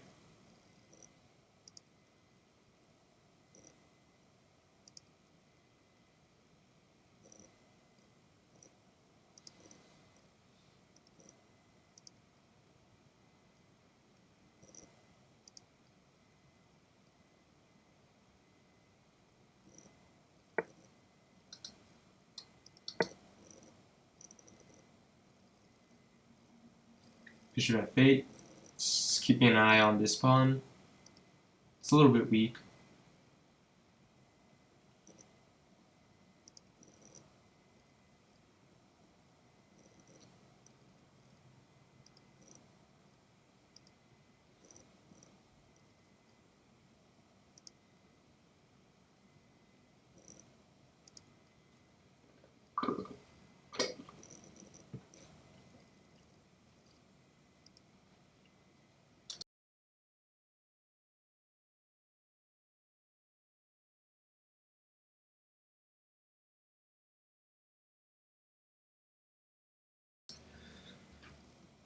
And if you're just joining us, if you're new here, my name is Vincent Say, and I am a FIDE chess master,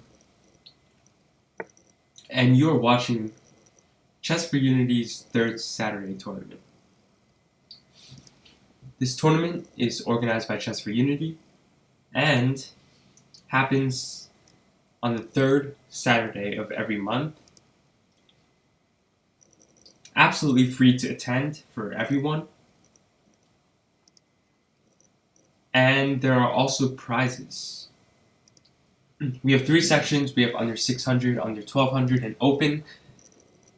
And if you win first place in any of the sections, you get $30, and second place gets $15. So free of charge, but good prizes. Yep, I like how that sounds for sure. So if you're interested in possibly joining us next month, be sure to visit chess4unity.com. Chess for the number 4 unity.com. Okay, my opponent plays rook e1.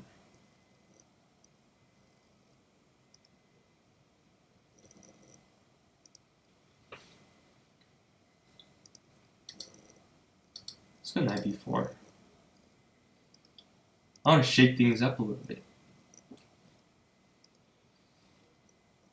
feel like my opponent has had the upper hand for most of this game.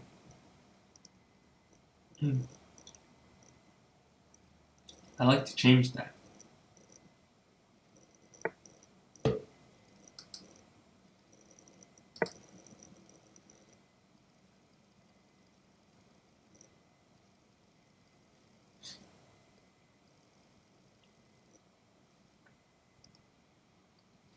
Okay, maybe I'm getting a little bit too excited because I'm pretty sure this idea that I have is not very great.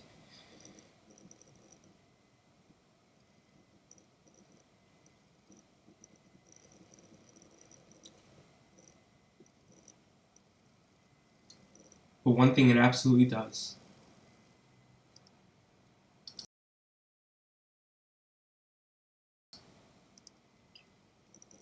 is that it shakes things up a little bit, makes it more interesting.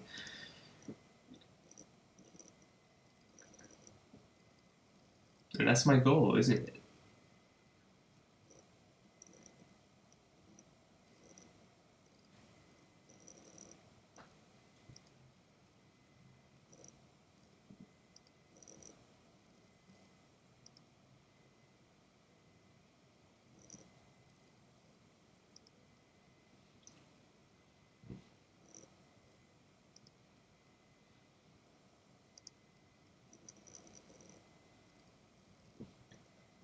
Okay, now that is a surprising move because that's very surprising, the fact that white did not play rook takes c8. Wow, that is also very surprising that white would give up this dark square bishop. Now this is hanging.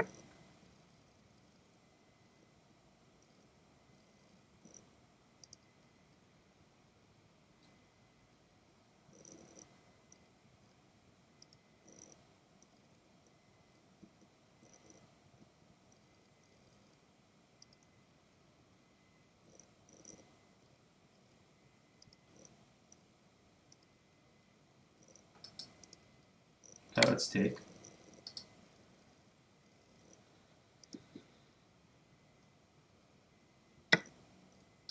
Bishop g6. Pressure on this diagonal. Might force white to take on c8.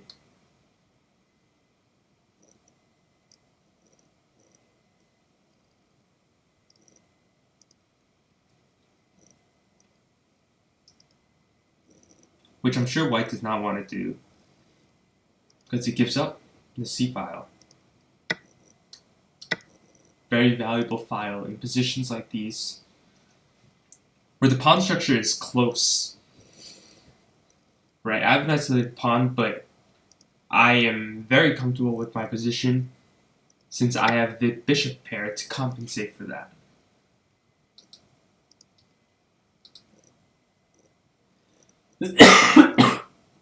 Excuse me. Rook takes c8, and this is looking like a very promising situation.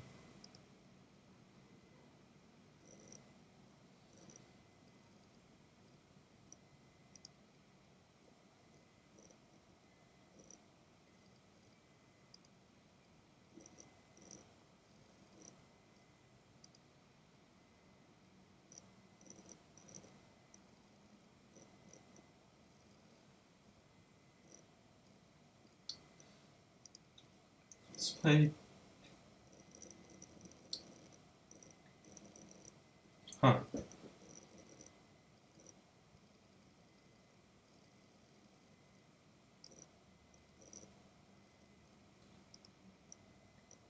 I have to confess. These knights are a little bit annoying. Let's go e5.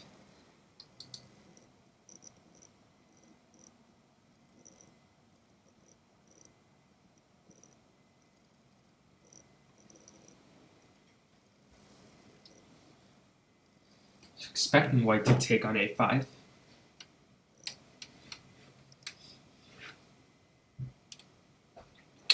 I don't lose a pawn. I get this pawn on a3. My idea of the move a5 is to break open the pawn structure, right? So I want to win a pawn. I don't want to trade everything. But in order to win a pawn,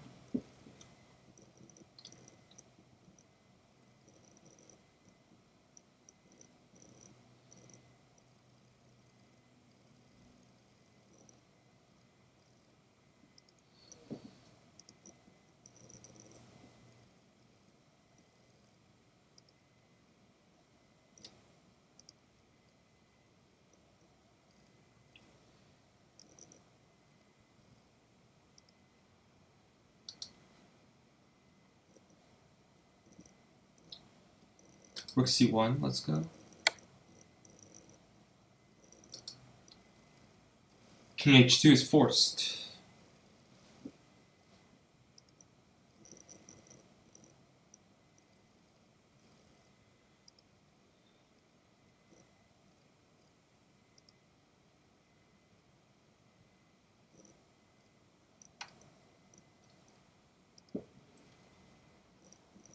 King h2 is forced. And I'm going to have a chance to go back to d6 with check. g3 is forced.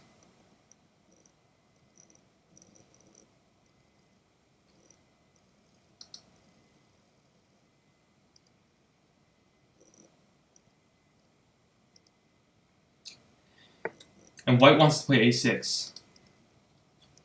So I'm going to stop him from doing that. Simple. Seeing your opponent's ideas and trying to stop them. It's a very, very, very important theme in chess. Let's go bishop a6.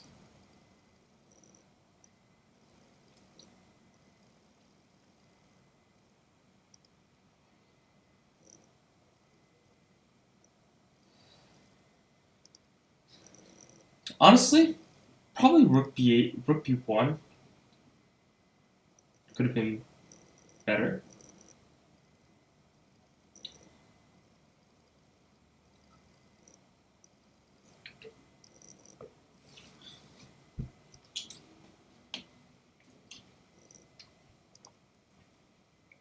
But the good news is now I have protection on b7.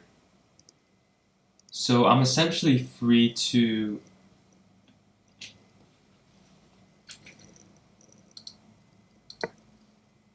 put pressure on the a5 pawn.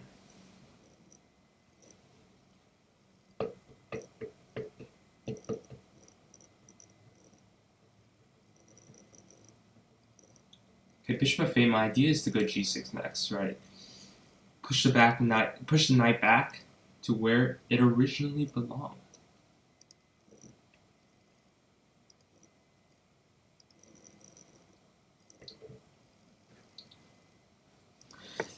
Favorite thing about the move bishop f8, just in general, is bishop f8 guards every single square. Right? This is funny, like, it just covers the entire board. And just to have a piece that's so powerful, it's just awesome. It's an awesome feeling.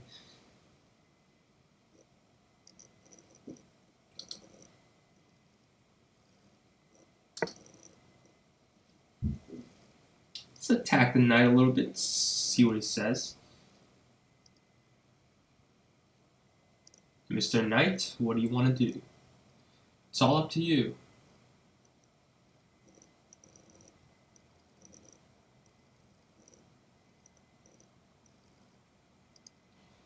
Whatever you want to do, Mr. Rook, is fine with me. You want to go Rook A2? Absolutely. Let's go Bishop D6. Don't worry, eventually I'm going to put so much pressure on your A5 pawn that you're going to have to lose it. At least that is the plan.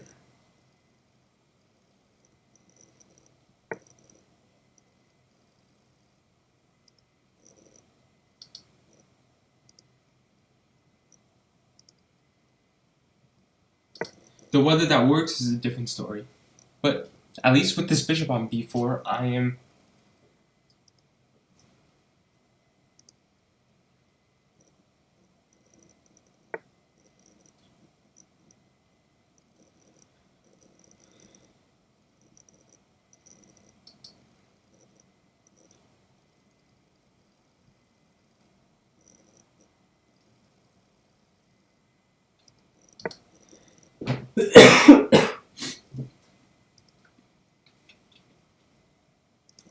Rook c5, already attacking this a5 pawn.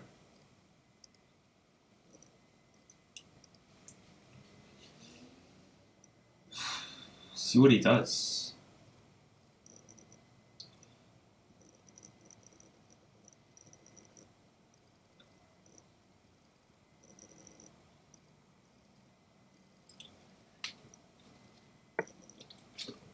Okay, chooses to ignore me. That's great and all.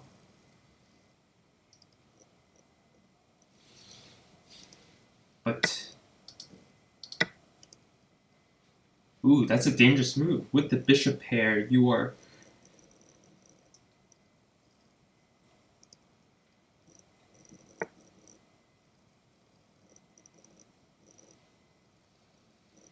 so that's what I see. So that's what we're doing. We're playing bishop pair versus knight pair.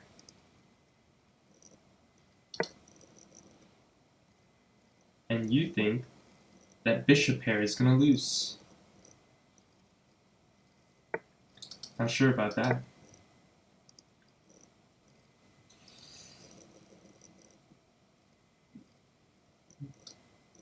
I think this pass A pawn is very strong.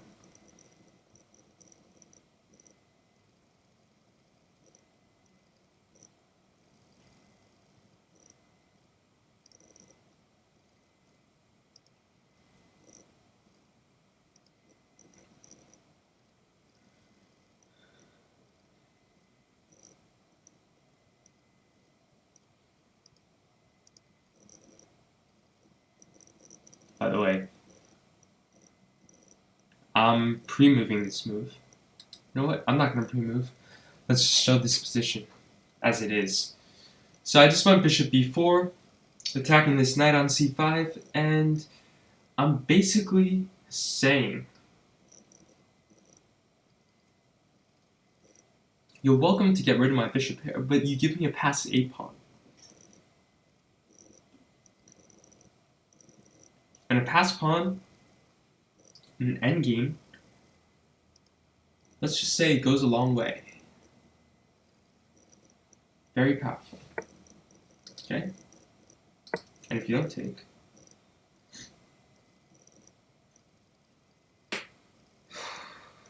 then it's time for my bishop to dominate.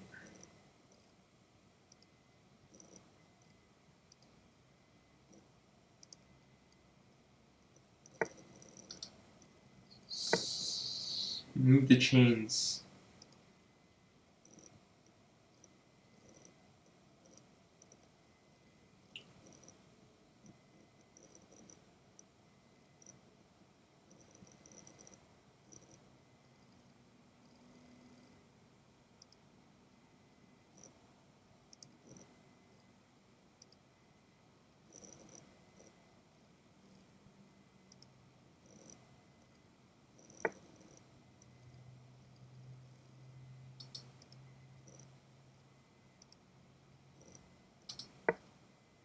Bishop c3 makes a lot of sense in my opinion.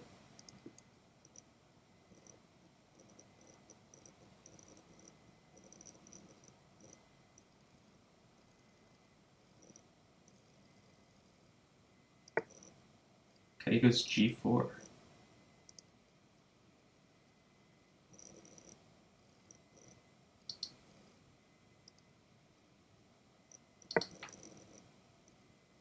Let's bring the king a little bit closer.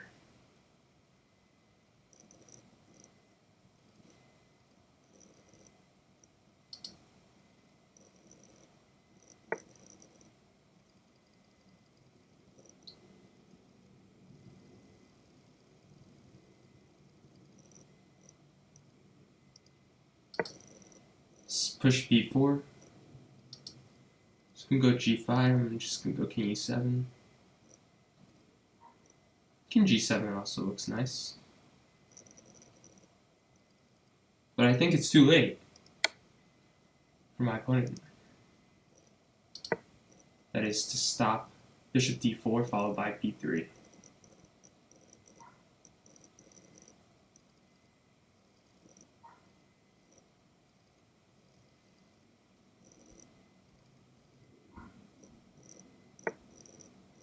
Oh, yeah. That's just a slight blunder in time trouble. Obviously, this is completely winning now. So,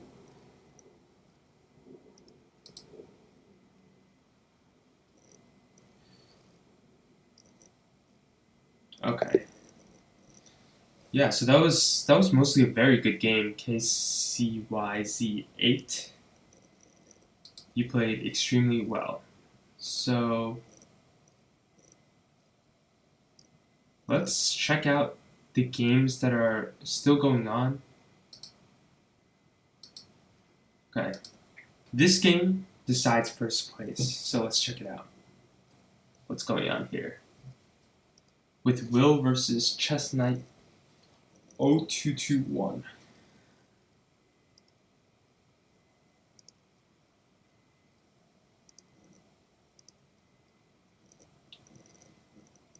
Okay.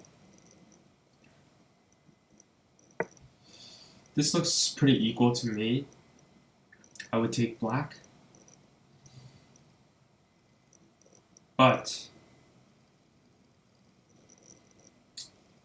I don't think it's anything special. I think black has many opportunities to actually improve his position. I think g4 is a very good move, putting pawn on light squares. And black does have some pressure that white has to deal with like rook e2 and things along that nature.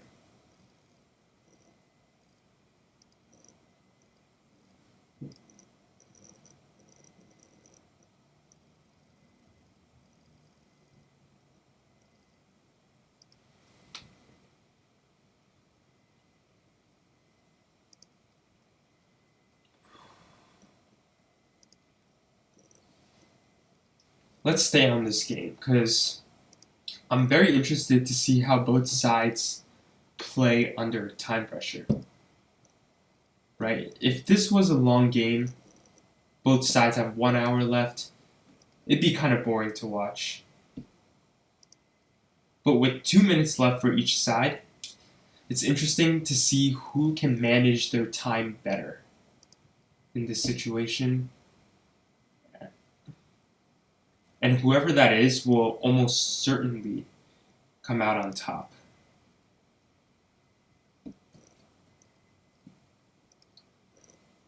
White is using a lot of time.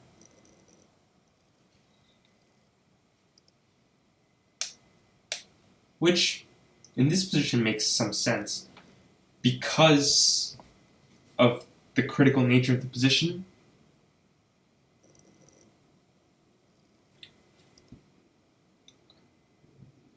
I'm not sure about that.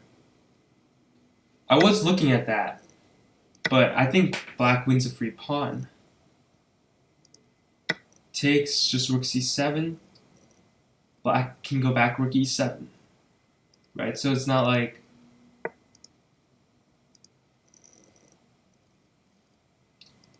black goes rooks, the back rook, rook 8 to e7.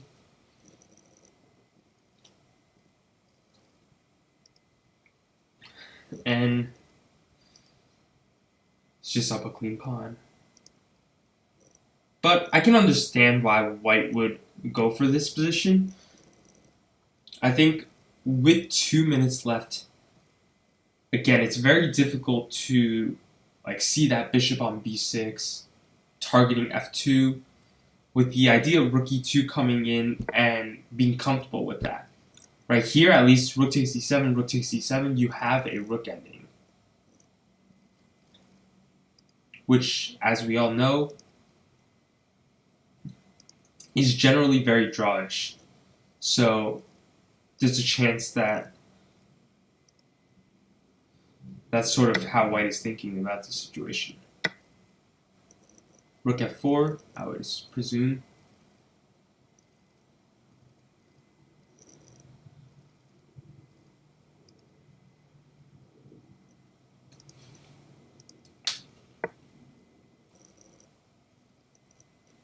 Black goes rook e2.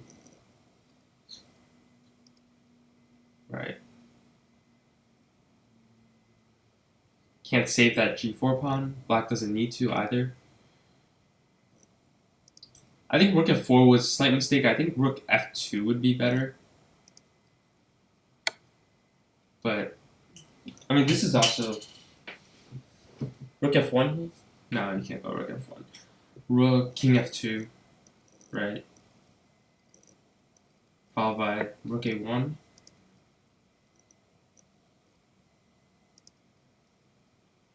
Probably what's going to happen. And again, black is low on time. But in this type of position, it's not really about not too much about the time. There's increment, so it's not a big deal. And it's the type of position for black where if he wants, he can well, not easily, but he can probably get out of time trouble with improving moves. And it's not like this is the type of position where black has to think too much. He's going to be up a pawn. I mean, he is up a pawn. And all that's left, really, is just to make improving moves. Like a6. Right? That's a good move. Rook takes g4. Rook takes a2, I'm assuming. It's going to be played. h4.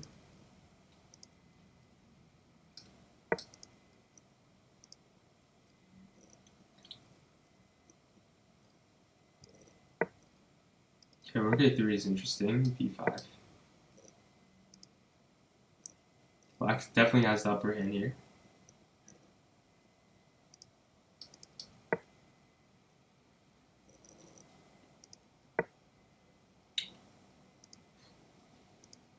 Black is playing this position very well.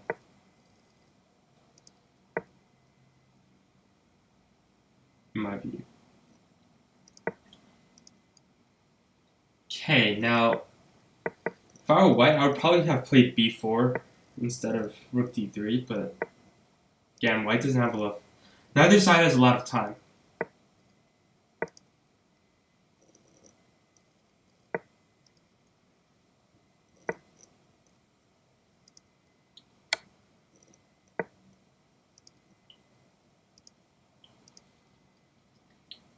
Yeah, I think white can draw this easily.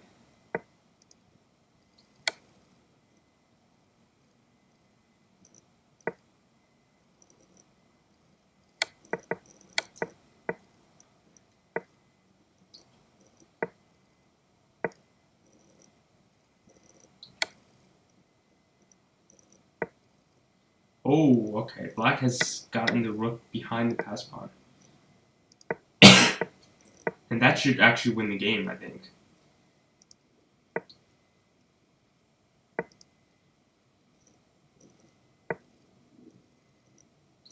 I don't know what black didn't play a2, but, you know. Oh, okay. That's easily winning. Rook g4. Yeah, it's very nice.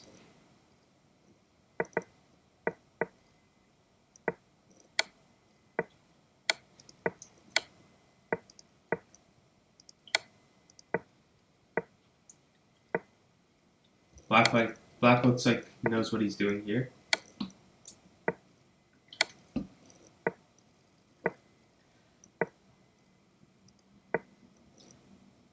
Idea is go g4.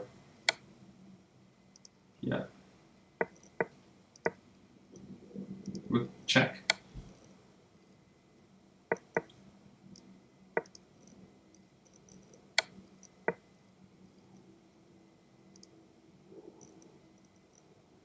King g4. Rook g8, king f4. Now rook a2 is rook c2 next. King g4. Rook king f3 now. And that's the end of the game.